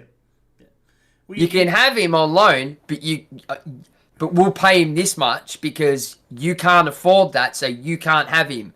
So it forces you're going to use League One here because it's the best sort of middle ground. The league, all right, you know, we'll pay half his wages or whatever. That's all well and good. So he's probably being paid because they're on those higher end contracts. The loaning club is probably paying the same amount as what they would for a first team player. Yep. Once they split the wages down. Let's just say in this case a 50-50 split. They're paying for it, but at the same point, the League One club is putting everything into that player to be able to develop them. Yep. And City are holding the cards. I'll use City as the example. City are holding the cards going, right, you do all the hard work in training him. We have him because he has a potential of some description. Yep. So you do all the hard work. We'll grab him, throw him in a cup game, get him his first cap, and then we can sell him for $2 million. Yeah. Which is probably an unreachable target financially for a League One club. But he sort of may not be at that level for Championship either, not even fringe Championship. Yeah. So you're sort of putting that young player in limbo. They're not good enough for, say, Championship or fringe Championship. But it's highly unlikely they're going to... Like, City will sell him at a fee that a League One club probably couldn't afford. Yeah. Yeah, that's sort of what his involvement is obviously trying to get the youth players, obviously, minutes. He's trying to get them, obviously, making sure that they're getting what they deserve as players and stuff like that. There was a good article which I got emailed as a coach, obviously just from coach and stuff side of things that I do. Fling it my way, please. Where it obviously you've got Henrik Larsson, Crespo, you've got Louis Figo, you've got Roberto Carlos, you've got Inzaghi, I think's in there as well, and there's a couple of English like Gary Neville's on there, and friggin' I think Frank Lampard and John Terry have joined it as well. It's like the players' union. So these guys obviously go around and they're literally like the players' union down here that the A-League's got, like what Boots is a part of and shit, just making sure they're looking out for the welfare of the clubs. Yeah, the PFA, like the PFA. Yeah, and it virtually stated in there that obviously that these guys are now going around to a lot of the clubs and stuff like that in the leagues and countries that they're a part of. Yeah. And virtually just making sure that all these clubs are doing the right thing by their players. So it's all good to... So obviously Gary Neville obviously put it on there and it virtually said that obviously it's our job to virtually go around to these clubs and so forth, and it's all good for them to send these players out on loan. But if they're sending this player out on loan, one, the club that they have gone to have to be they have to be at an option to buy. So this is not all these loanees now that go out there. Yeah, it's not a means to an end. It's not a 12. Okay, you can have him for 12 months and fucking we'll see him back on January 1. End of story. It's if you want our player to take him on loan, that's all good and well. We're not going to use him currently, but we have to you have to show us some intent of of an option to buy. If he does the right thing, we will take you off his hands. Because at the end of the day, that's what it's all about. And if we can't use him, the reason the reason the club should be sending their players out on loan are, I can't remember exactly what they were, but it was either. I think there should be a limit imposed. Yeah, and that's what they are trying to get to. Like, you're only allowed to send them out on loan for a maximum of a 2-year period, whether it be one club, whether it be 3 clubs, like short loans. But after that second year, you either have to use or sell. Yeah, simple as that. Or additionally, loan with the option to buy at the end of that loan. Yeah. For the simple fact of, I understand the loan. That's all well and good that you're sending them out on loan and that, but do you ever intend to use this person in your first team? Yeah. Well, no. Okay. Well, get rid of them. No. See, that's all done and dusted now. That's all been done. It is literally the only way the only way they're sending players out now on 2-year deals, like loan deals. Yeah. If option to buy. But if the team that they are currently going to is going to pay, I believe it's about 75% worth of their wages, Which is fair enough. And 2, they must be competing in their first team squad. So you can't play them. You can't play them in we're going to have him, and then he's going to. Yeah, you can't play him you can't play him in the development league, or if he's coming back from injury and stuff like that. Yeah, okay, maybe, but there'd be a limit on post on how many games. There is a limit on that and so forth. You have to abide. But look, he's just come back from a fucking X amount of weeks injury. So yep, cool, no worries. You can play him there for 3 weeks or whatever. That's fine. Yeah, you got to break him in. Yeah, he's got to be ready. He's got to be match fit. So as long as as soon as he gets the fully fit, cleared off the doctors and that, you then have to put him in the first team squad. That doesn't mean he has to play 90 minutes. It doesn't mean that he has to play 6 minutes every week. He's got to be on the sheet, even if he doesn't play, whatever. That's the only reason they can have him on 2 years. Otherwise, you can only sign him on 12-month contracts now. That's why you see a lot of the blokes, even the old mate for you, from Manchester United to Birmingham, 12-month contract. And again... Chong. Tommy Chong. And Birmingham have to have an option to buy, right? Okay, this kid's not going to be it's not going to be in their wheelhouse of payment, right? Let's say. Right, he's going to be... Well, yeah, that depends if... Well, here's the other side of the coin to that. Yeah. Somebody like Chong, who's already performed the way he has, Birmingham have already come out and stated that if Manchester United are willing to sell, they would purchase. But, in saying that, they have come out and also said that if Manchester United are willing to sell him ...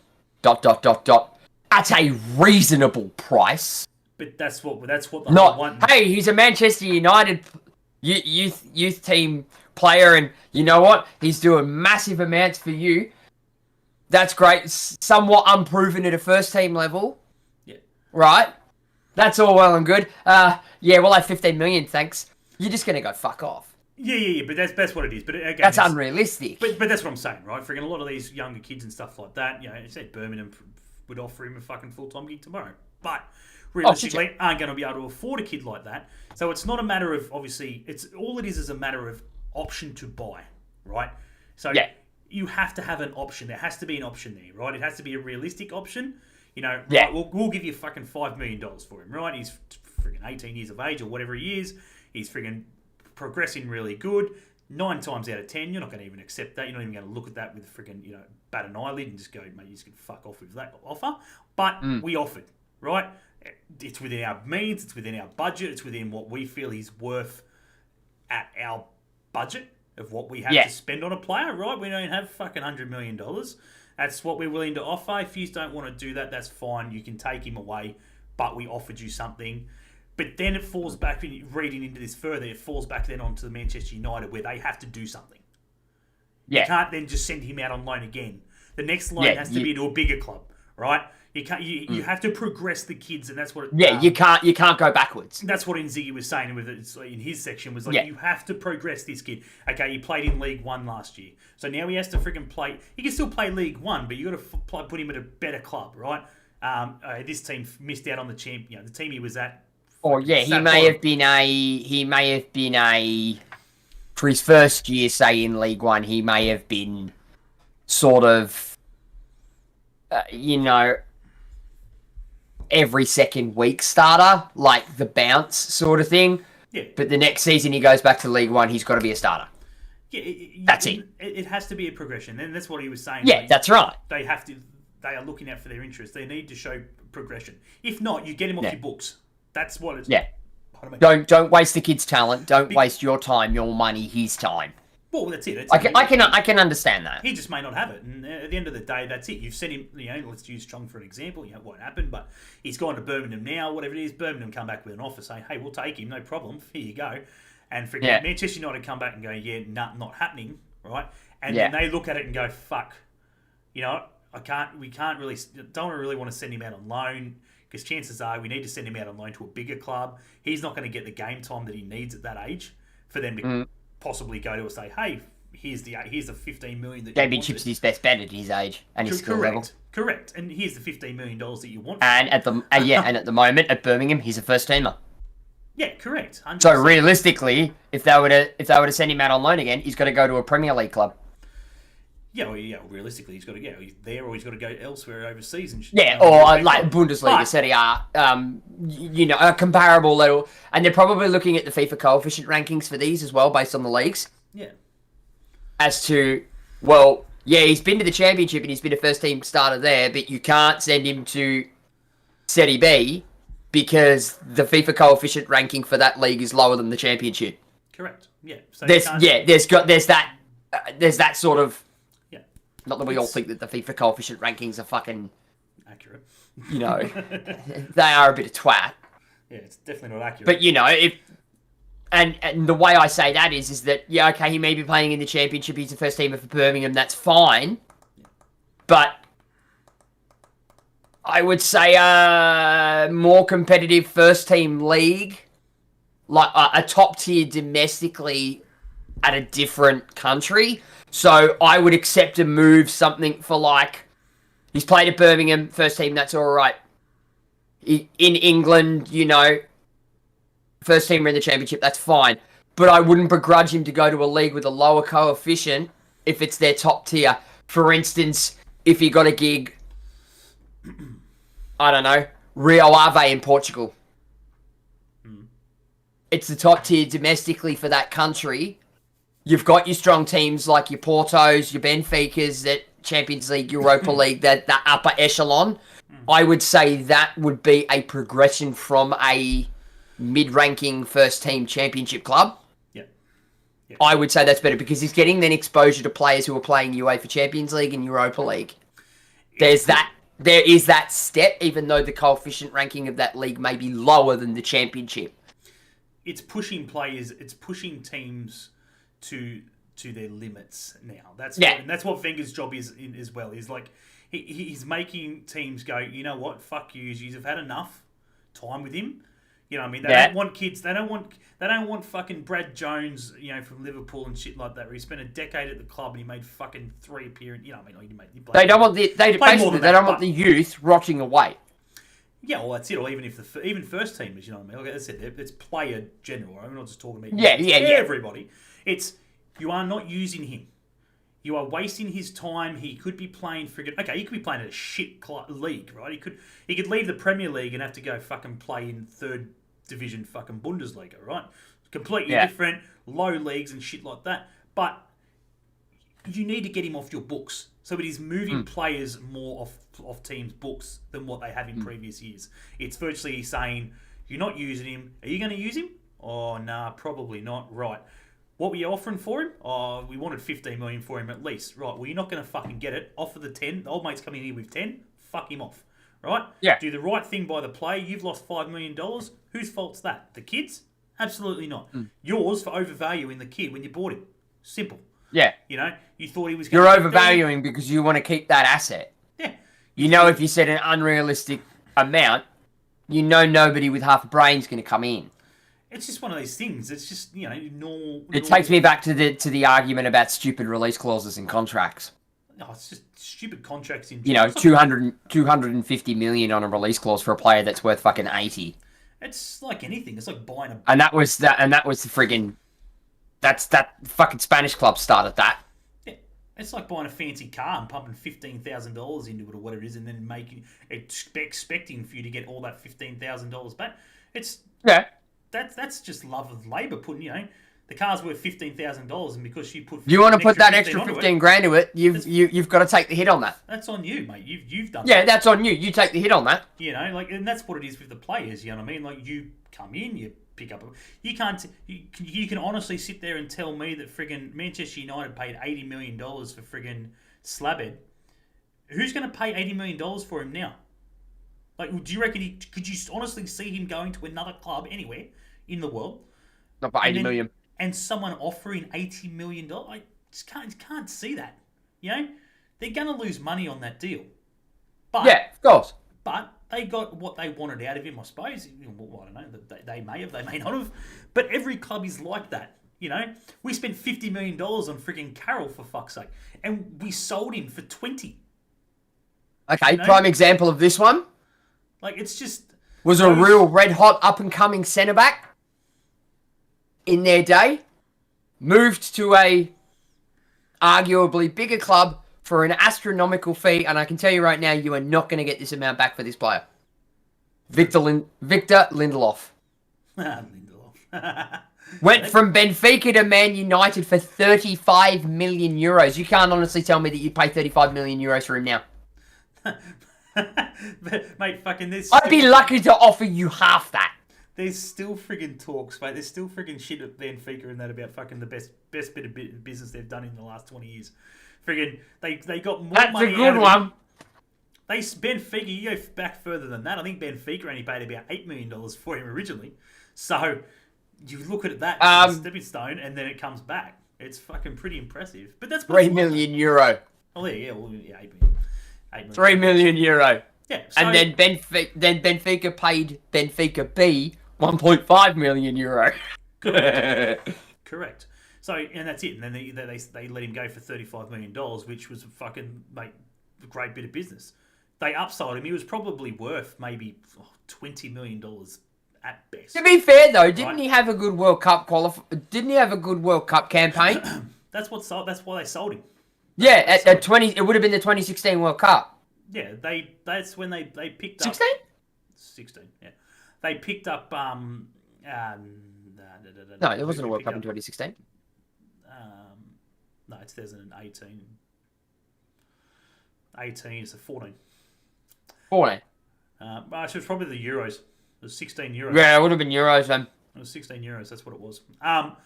Freaking, I was going to say, yeah, because that's when that's when Benfica, they went in and they bought fucking, fuck, what's his name? Is he still there? Oh, fuck it. Yeah, he's still there. Fuck, what's his name? Fuck. I mean, because I remember the deal. Are you talking centre back?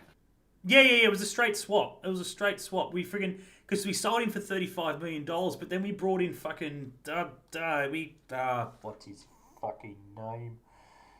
Fuck, I got a mental blank. Did they bring him in the same window? No, they brought him in the next window.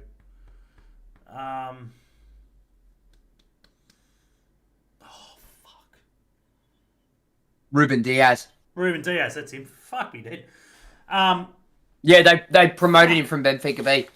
Yeah, and for nothing, like, yeah, and now he's worth, a lot of money, good money. He's not a, he's not a. Well, he's now at frigging Manchester City. Yeah, he's not an $18 million. He's not a not $180 million. Well, he was market valued. Yep. In September 29th, 2020. Yeah. When he left Benfica, his market value was €35 million. They sold him to Man City for €68 million. Yeah. Nearly double. Yeah. Yeah, thanks very much. That is a good piece of business. Great business, mate. But that's the change in the market, though. Yeah. That's how much the market has fucking changed from the 2017 when Victor Lindelof moved. Yeah. To the 2020s now. How much the transfer market and how it works now is just completely fucking fucked. No, it's all fucking up to shit, mate. You hear the latest bit of news, though? Before you go into that, Timmy Woods, mate, apologies fucking for not saying Timmy! g'day. How are you, mate? You probably fucked off by now because you didn't say g'day to you. Sorry, mate. Hope you're enjoying it. Go Connor.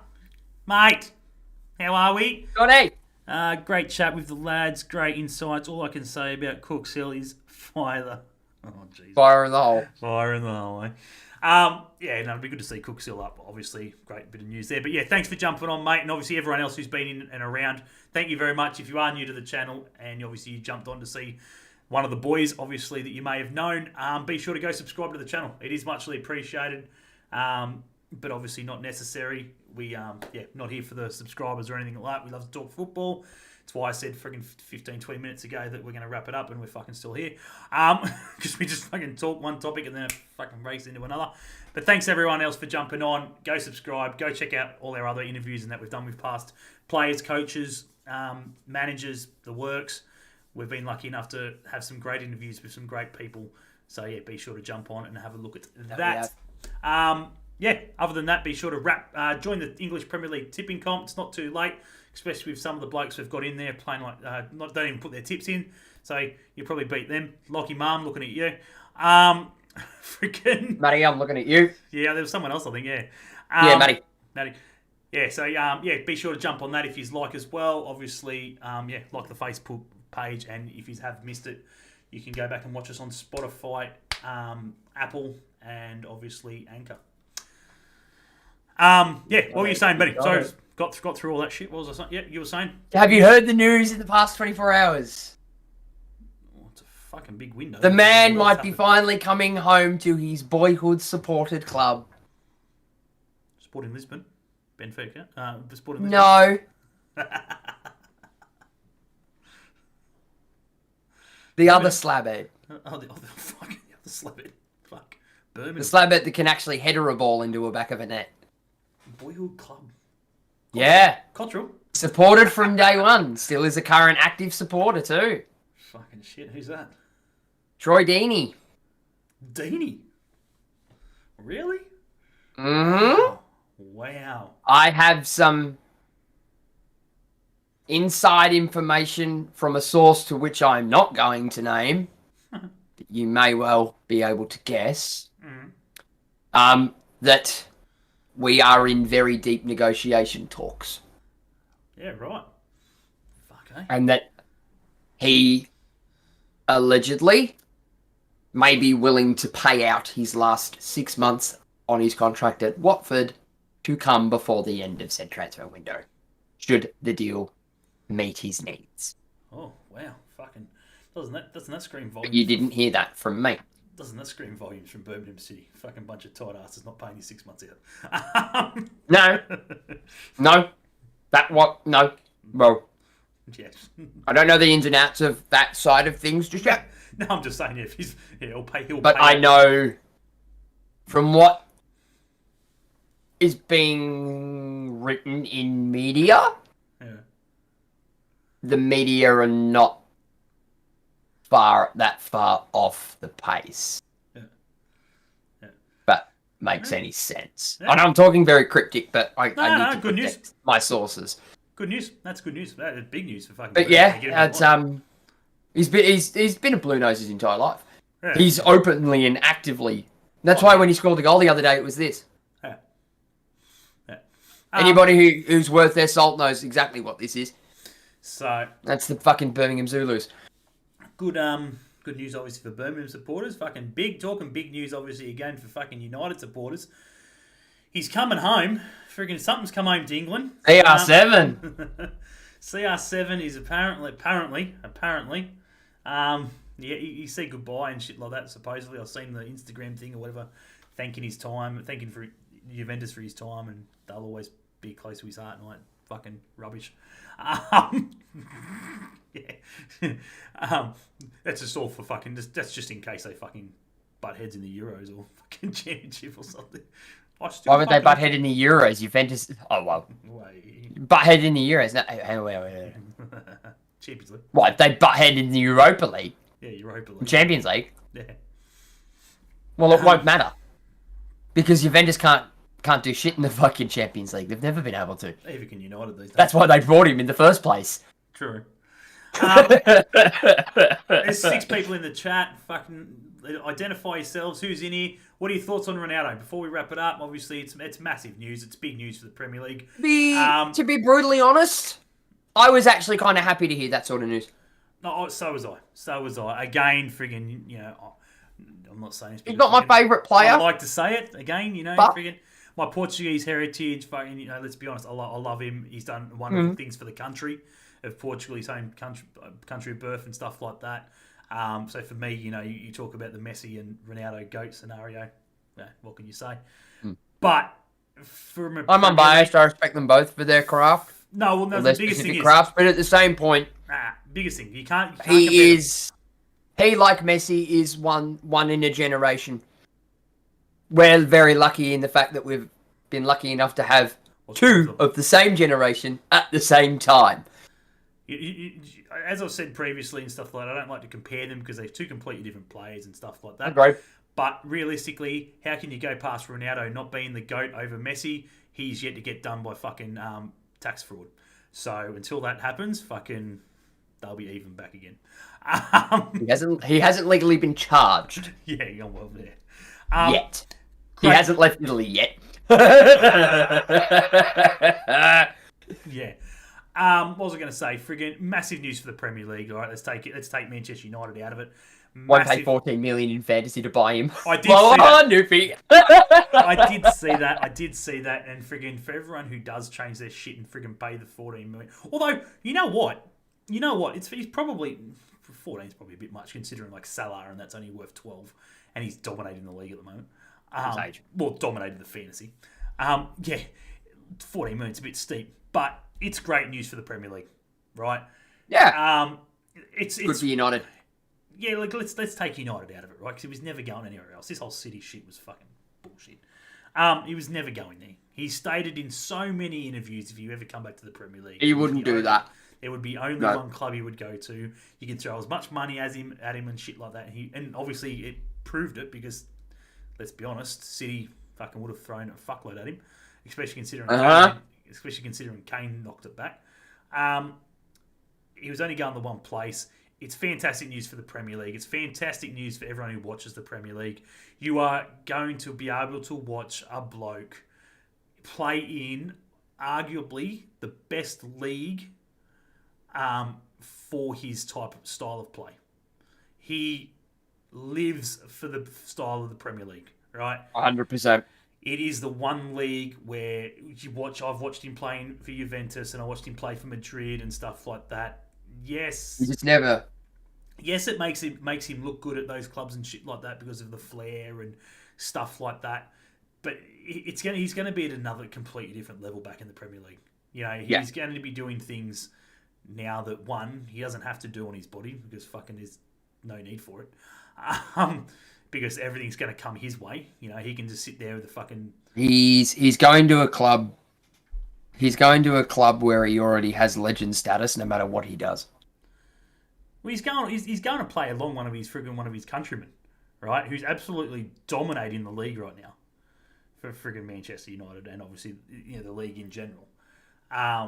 So big things. Still shits me that he left Benfica. Fucking cunts. But watch Harry Maguire tackle Ronaldo this season somehow. Oh, it'll happen. Oh yeah. No, you know what? Slabhead will headbutt him. Yeah. Did you see? They'll both go for a header in the fucking box, and Slabhead will miss and header him. Did you see Pogba and De Gea? Friggin' the post-match interview and shit like that. They friggin' got, congratulations on the win and stuff like that. Friggin'. What are your thoughts, obviously, about CR7 coming to the friggin' Premier League again and coming back to the club where it all began in the Premier League? And De Gea, who? Who? Oh, like Pogba's just like, oh, you idiot. But yeah, look, it's gonna be great to watch. I can't. It'll make me watch. It'll make me sit through fucking Manchester United games. Yeah, I'd sit through them. No offense. Oh, how good are the Gunners, Joshy? Oh, mate. Oh, they're a fucking basket case. I think we were right. Yeah. And I said it to one of the Arsenal supporters at work today. What's it going to take for him to get the arse? I thought that was it. I thought that was it. I thought that was No, it. I'd agree. I thought that was it. More so for the fact of just the scoreline. If he got beat 1-0 and 2-0 or something, I'd be like, yeah, okay, fair enough. You know, they're not going to be happy, but whatever. But the fact that they 5-0 and they looked like they weren't even fucking competing. Right? These are the two major things for me, right? One, when your fans start walking out 40 minutes into the game before the halftime whistle and fucking exiting, and not just fucking a couple of them, the majority of them, problem number one. Two, when fucking your own supporter base celebrates fucking Manchester City's 4th goal like they'd fucking scored their own, fucking major problems. And that, for me, is exit. He's lost control. You are 19 goals down, 0-4. That's in what, 3 games? That's fucking ludicrous. That, and it is also very heavily publicised as well that they've spent more than any other European side. If we lose to Norwich, yeah, gone for sure. Oh, 100% nail in the coffin. Oh, mate. I'm sorry, but I agree with Josh. The 5-0 scoreline against City should have been the nail in the coffin. Should have been enough. That to me is... That's enough. That is, you are bringing embarrassment and you are hurting Arsenal not as a club, but you are hurting our branding, the Arsenal branding worldwide. Well, gone. Me and a group of mates, obviously, you know, Liverpool fans and shit like that, and couldn't care less either way. But when they were sitting there talking to me and shit, and they're like, I'm not a City fan, but they looked like they fucking felt sorry for them there at points, where they should have scored at least 3 more. Oh, yeah. And they just went, oh, I missed it. Fuck. Yeah, they took their foot off the gas. No, they did. They took their foot off the gas. Noopy into 154. Arteta first coach gone. Oh, he'd have to be. Yeah, he's got to be on favourite. 99% possession. Oh, I had him pegged as the first coach to go anyway. The squad is actually not that bad, but they aren't playing for it. Arteta. Yeah, it's well documented. It's well 100%. Documented and publicised that Arteta's lost the dressing room as well. 100%, 100%. Mate, you're talking about it. You know, the squad is actually not that bad. Well, yeah. If you've spent the most money in the Premier League, it's got to be fucking up there. Like again, they don't have a bad squad. Yeah, the squad's there. They've got the wrong manager. And let's be honest, again, friggin'... Well, I was actually talking to somebody about this as well. Yes, Arteta is to blame. Arteta is partly to blame. Kroenke is the other half that needs the blame. Yeah. Yeah. For me, because he had his fun with it, and then he gave it to his son, and now his son's treating it like a plaything. Yeah. For me, the biggest problem is for Liverpool fans, Arsenal fans. Who do you replace him with? Like, this is the biggest thing, right? One, it's going to be hard this early in to find a fucking coach because let's be honest, no one's been sacked yet.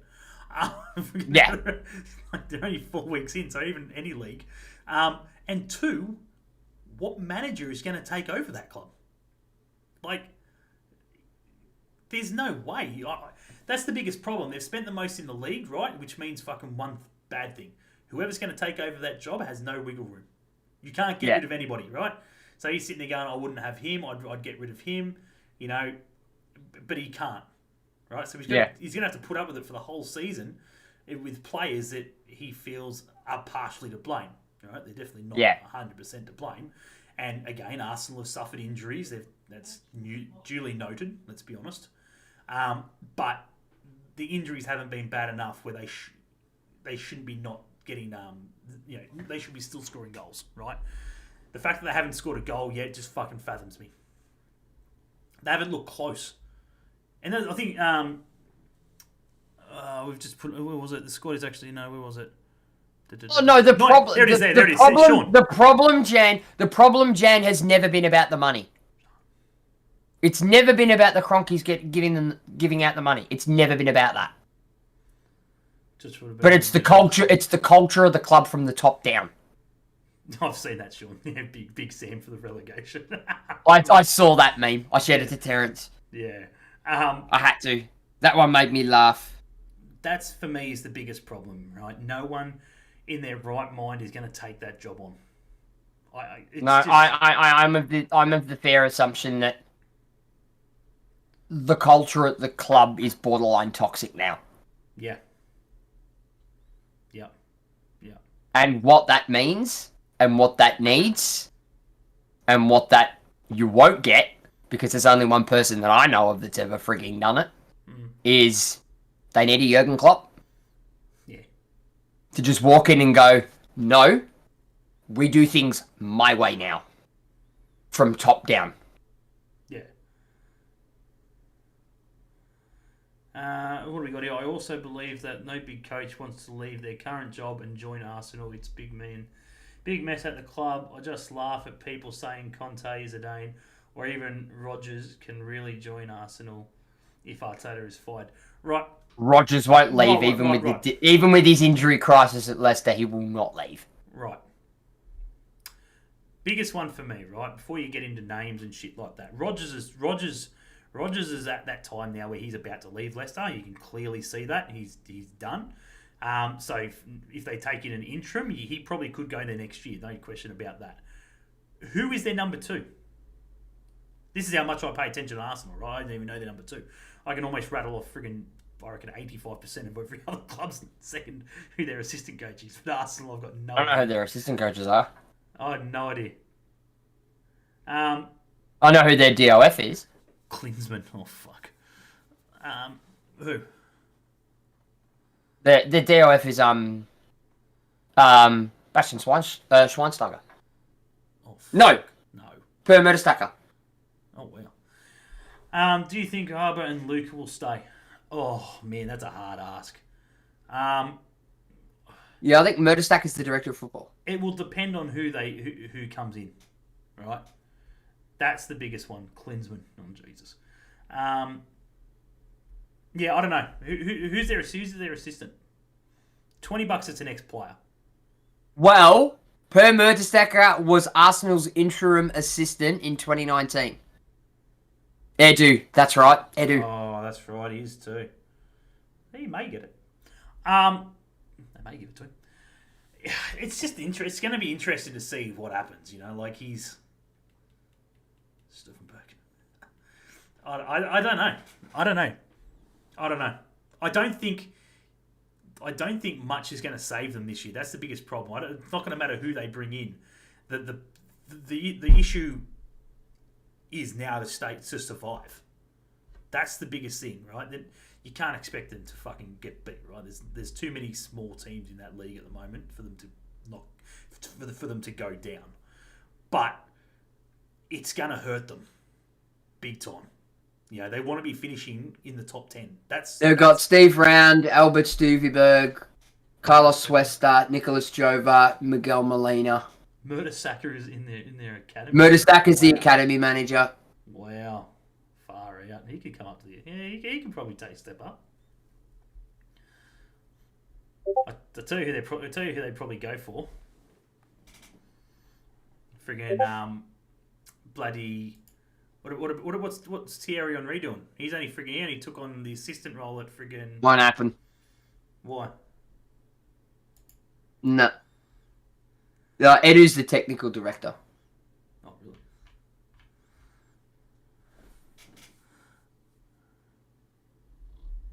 Yeah, the academy. There's nothing wrong with the academy. That's like. No, the academy's.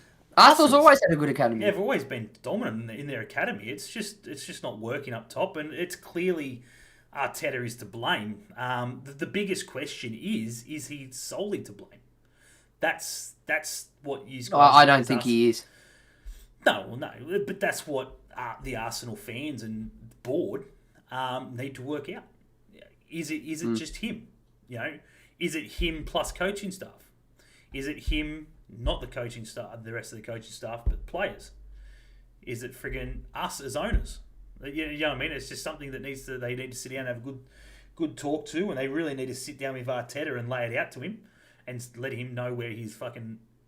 I think they've already done that. You would hope so. I reckon they've already done that. I reckon he knows that if he bangs up against Norwich, he's gone. But surely that can't be the game. You know what I mean? Like, it's a game that friggin', they definitely should. You know, if he wins that, right? To me, that's not enough. You know what I mean? They need to win it. They need to. No, I agree. Side. You know what I mean? Like shit. All right, let's have a quick glance at this. What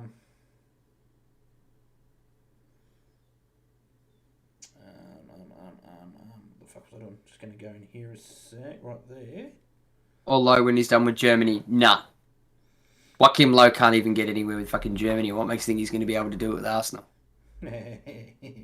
Sorry, my personal opinion. Who they got after that? Let's have a look. Arsenal. Yeah, they got Burnley after that. What are their next 3 games? There it is. There it is. What's their next 3 games? Norwich, right? Yep. Burnley. Yep. And the one that'll sink him? Tottenham. He has to pick up maximum points against Norwich and Burnley and has to put in a fucking good showing against Spurs. Like, a very good showing. Like, North London derby. He's gone. They can get if he's not gone before then, he sure as shit will have to be. Yeah. Brighton and then Crystal Palace after that on top of that. Yeah, see. Again. It comes down to the Spurs game. If he's still there, right?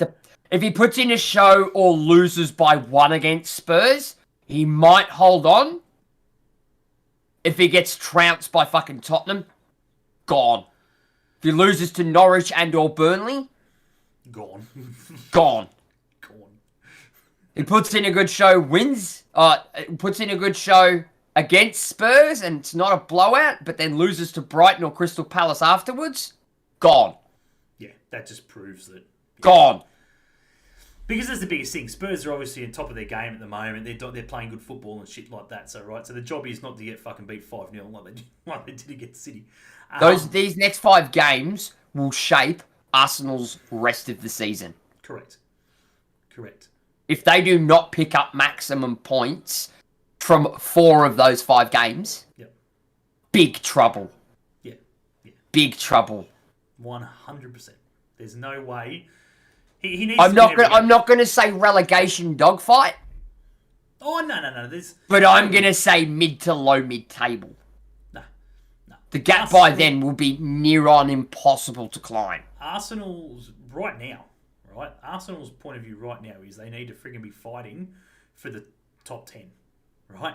That's where they want to be, right? If we finish 10th, we'll call it fucking a show, right? Well, when's the international break? Now. That's right, now.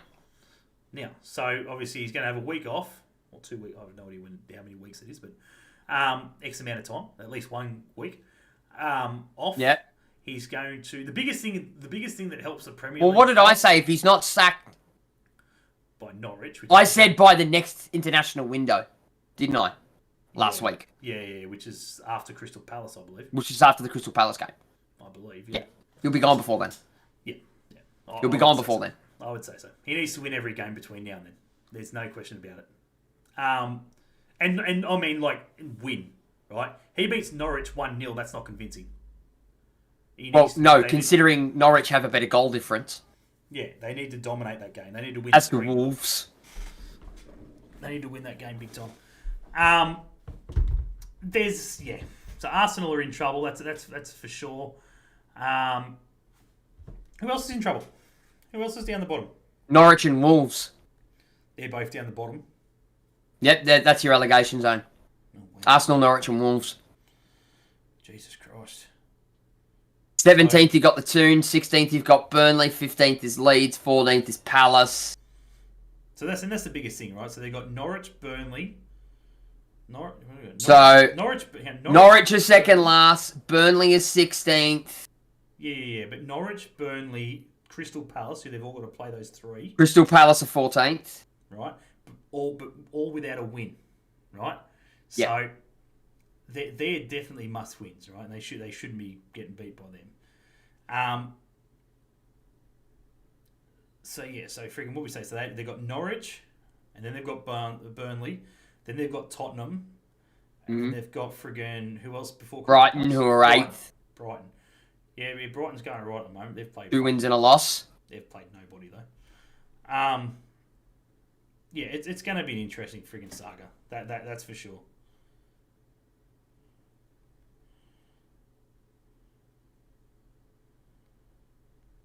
I believe it's too late to solve Arsenal's problems by firing Arteta.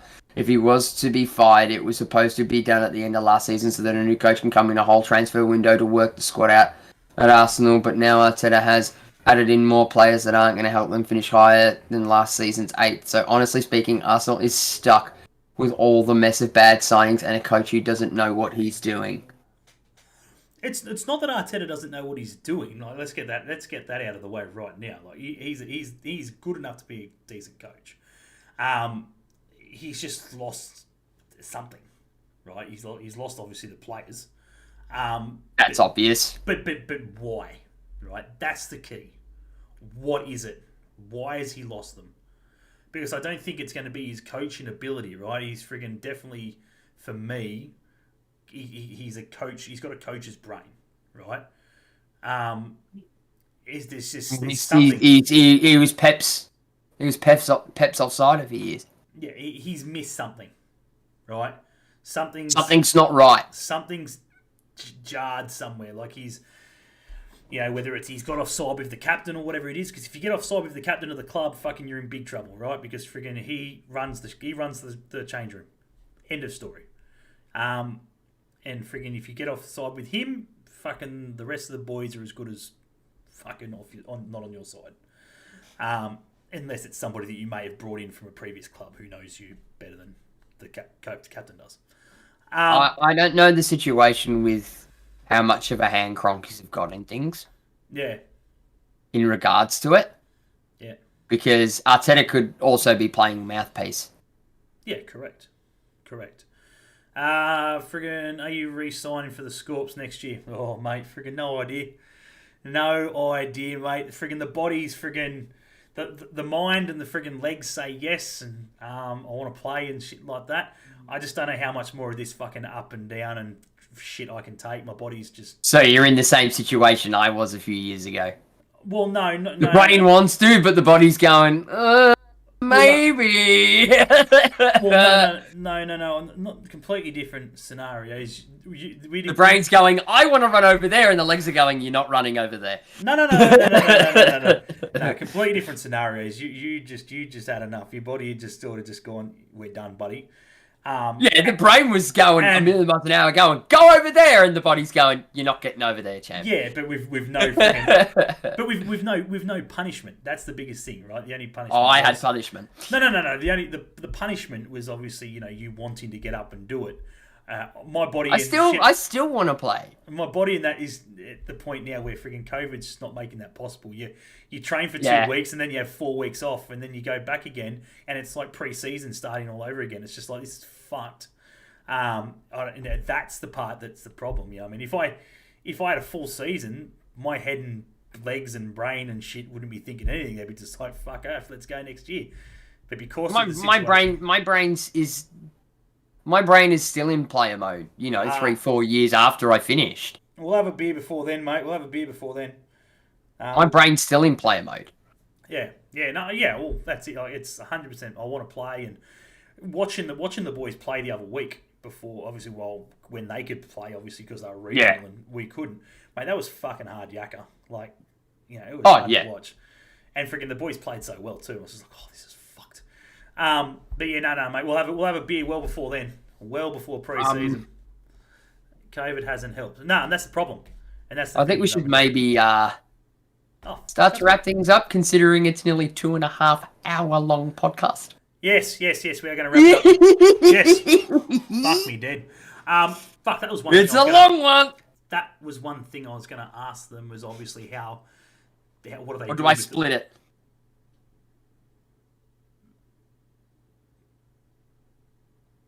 Do I split it? Can you guys have the chance to talk about Man United's chances of winning any trophy this season without signing a decent defensive holding midfielder? Luke, is that you? Welcome 56256. Again, I was meant to say that up there as well. We'll quickly chat about United. Have the time. Always got the time for the fans, mate. Make sure you get. How'd you find us? Let's get that out of the way. How did you find us? Well, he's on the Twitch side. Yeah. How did you? You can have Xhaka. You can have classic. Look, as I said, I'm not a big United fan. Massive Liverpool fan, mate. But look, at the end of the day, Cristiano Ronaldo changes everything. He's 36 or whatever it is, but freaking he changes everything. They need to win something. What that may be, I have no idea. I still don't think it's going to be enough to give them the Premier League. Nah. You know what I mean? Like They're still too raw. I'm not even putting Liverpool into that race. You know what I mean? I think we're doing well at the moment without injuries and shit like that. The fact that we drew against Chelsea was massive for us, considering I tipped them as potential champions. So we're still going all right, but at the same time, it's a long season. I don't think United's got the players to do it. I seriously don't. Martial has to go. I think he's done. He was good. He was good when they obviously weren't winning shit. That's just in a nutshell. Apologies if you don't like it, but I think now if they're going to have any chance and they want to win trophies and stuff like that, they need to let blokes like him go. Pogba needs to go. Ronaldo. He is right. He is right though. They do need a defensive midfielder. They do need a defensive midfielder, 100%. Ronaldo coming in may change things with Pogba. Pogba's looked okay the last couple of games. Looked like he's been a lot more involved. For me, the biggest question is obviously, in regards to that, you need one, but how is Ronaldo going to go with the coach, right? How is that going to work?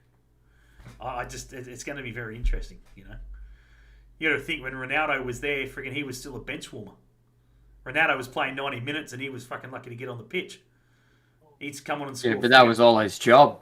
Yeah, 100%. Always was. 100%. But have no fear, as they say. Fucking Ollie's at the wheel. Ollie's at the wheel. He's sort of. Ollie's at the wheel.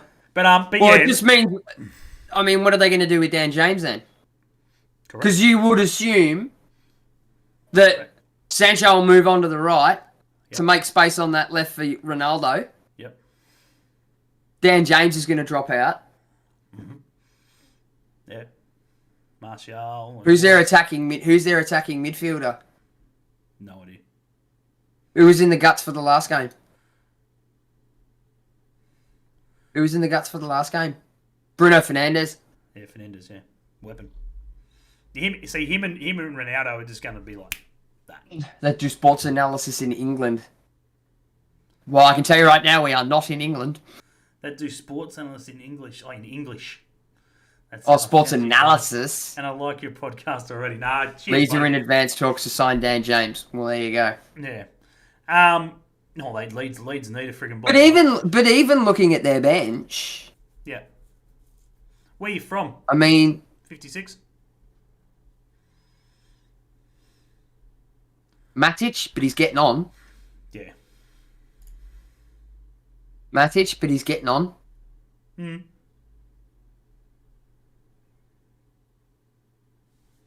Yep. I don't know. It's a hard one. Yeah. Yeah. Cheers for McTominay. McTominay's all right. McTominay's all right. Cheers for the follow on the Twitch side, mate. Muchly appreciated as well. They can still have Matic.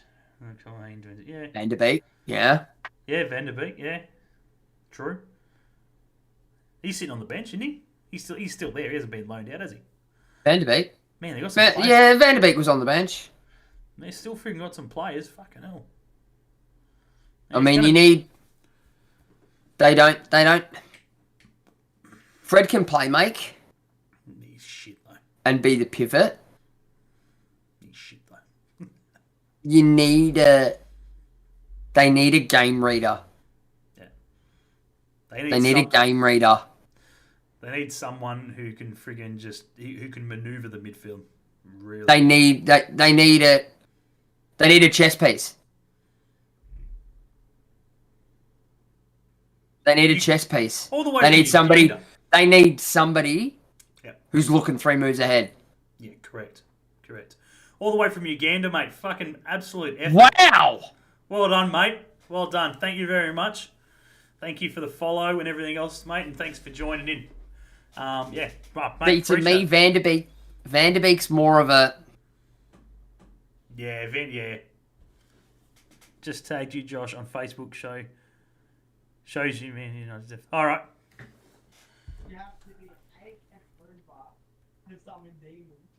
Oh, who the Give me a fuck am I moment. hearing?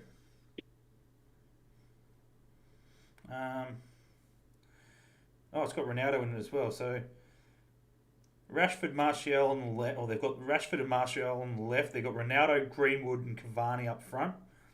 Sancho, James, and Ahmad on the right. Pogba, Fred, Van der Beek, Fernandes, Mata, and Lingard in the middle. McTominay, Matic, and Ferreira on the right. Van Bissaka, Dalat on the right back. Varane, Lindelof, and Maguire, Bailey in the middle. Shaw and Tellis on the left. De Gea and Henderson. Fucking hell. What are they whinging about? It's a pretty strong fucking lineup. Van der Beek needs a chance.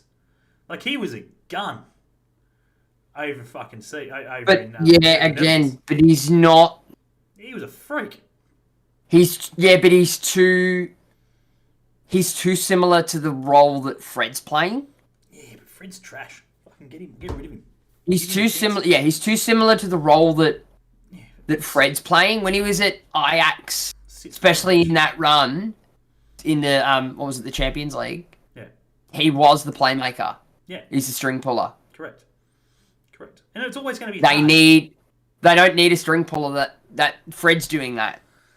They need a more defensive minded, looking 3 moves ahead at the opposition. Yeah. To organise. But those are players that they're players that I say that all the time, you know, friggin' where, you know, that United signed him and shit, and I'm going, fucking, he's just wasted his career. Because friggin' you can't go to places like United. Yeah, he looked good at fucking Ajax, but He had one standout season prior to being signed for United. Put himself on the world map. United went, yep, and just wasted. Yeah, and he could have had 2, 3, 4, 5 seasons of fucking Ajax, dominating leagues, or friggin' gone to a better competition that suited him. Oh, are you referring to Van der Beek? Yes. Yeah, well, after they had that good run, they all got... Europe picked apart that entire squad. Correct. Yeah. Europe picked them apart. Friggin', what's his name? De Ligt went to Juventus. Yep. Phil Jones. Fuck off, Luke. I'm not a United supporter, but even I think he's fucking trash. Oh, you're a special unit. There's only one that's as bad as him, and that's fucking Smalling. Fucking hell. But yeah. But anyway. But yeah, he got picked out. What was the other one? The young kid that went to friggin' the centre midfielder that went to Barcelona. Yeah, the goalkeeper fucked off as well. It all went to shit for them. Yeah, they all got picked apart. You know what? They were too good for what they were. Yeah, correct. And as punishment, they got picked apart. Yeah, and now sitting on the bench, most of them rotting. Exactly. But anyway, that's it for we're going to wrap it up. Obviously, we've been going for I ages. might split this episode. Yeah, split the I'll do the interview stuff and then our chat afterwards. Yep. So I'll do the interview one to go live tonight. The rest of our chat can go live later this week. Absolutely. But yeah, obviously, thanks to everyone who's jumped in. Obviously, thanks to the new people that have come in as well. Obviously, what have we got? 56, 256. COVID and shit like that all around the world. We thank you for jumping on. If you're obviously been around the traps and been around us before, obviously Sean and obviously Lukey, etc., Noopy and co. Obviously, big shout out to you guys. Thanks for jumping on again as always. Jan. Jan was here as well. Big shout out, mate. And how's things? Yeah, we'll catch up. Sydney Woods, Elliot. Before Happy pre-season. Mad. We'll catch up, mate. What was I going to say? Oh, you don't have it. You're not like my channel. You don't have an exclamation mark beers. Oh, yeah, where it tells me everyone who was in here. No, exclamation mark beers. Oh, beers. Yes, I have a audio trigger now. So if you put exclamation mark beers in my Twitch chat, it goes very quickly. Dan Andrews, get on the beers. Oh, I love it. Classic. Yeah, fucking great. It's fucking Dale's fault. He suggested it. That's a ripper. While he was shit-faced. Beautiful. I'm like, thanks, Dale.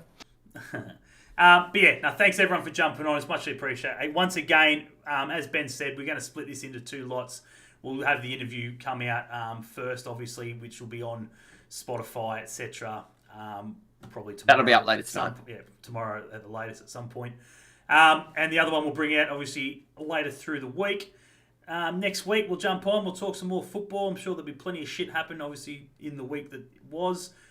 Transfer window coming to an end. A couple of days away. So I'm sure there'll be Deadline day's always good fun. I'm sure there'll be plenty of shit going on there. International break. International football is going to be very different this international window, so that'll be good to watch, considering obviously a lot of the Premier League clubs and clubs around the world are not releasing their players. Due to obviously... I did notice that, Luke. What's that? New logo for me. Lukey's got a new channel logo. Oh, yes. That is classy, isn't it? I did notice it. It's very yellow. You can't go past that. It's very yellow. It's a footy pitch. It's a soccer pitch. That's classy. Yeah, very yellow.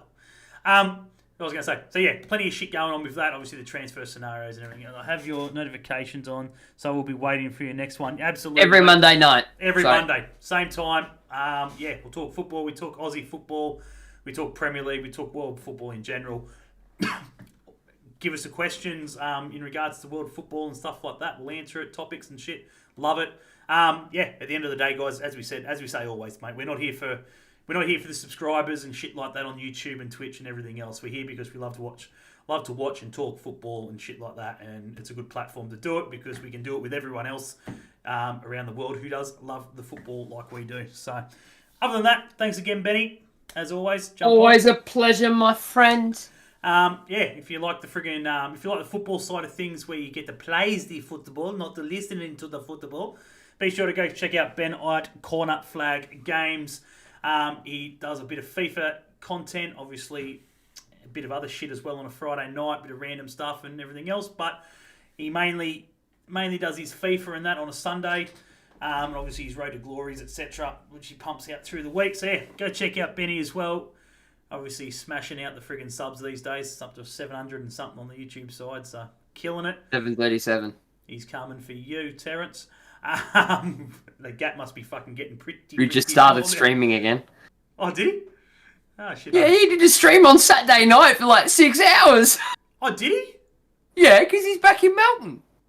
Yeah, I know that. Oh, okay, shit. Jeez. Oh, you know why? Because he wasn't producing content, I unsubscribed. That's why I didn't get his notification. I only subscribe to people who produce content. Anyway, guys, we'll catch you guys next time. Enjoy the rest of your day, night, wherever the hell you are around the world. What do we got here? I'm going to fucking do this. As always, off-season or not, we hate Coast Scum. We hate Coast Scum. We hate Coast Scum. There it is, New P. What up, mate? Fuck New the coast. P. Fuck the coast. Up the Jets. We're doing well, and obviously I'm sure we'll have plenty more to talk about in the coming weeks with what's going on around the grounds there in the Jets. Other than that, we'll catch you guys next week. Take it easy, and we will catch you guys later. See ya.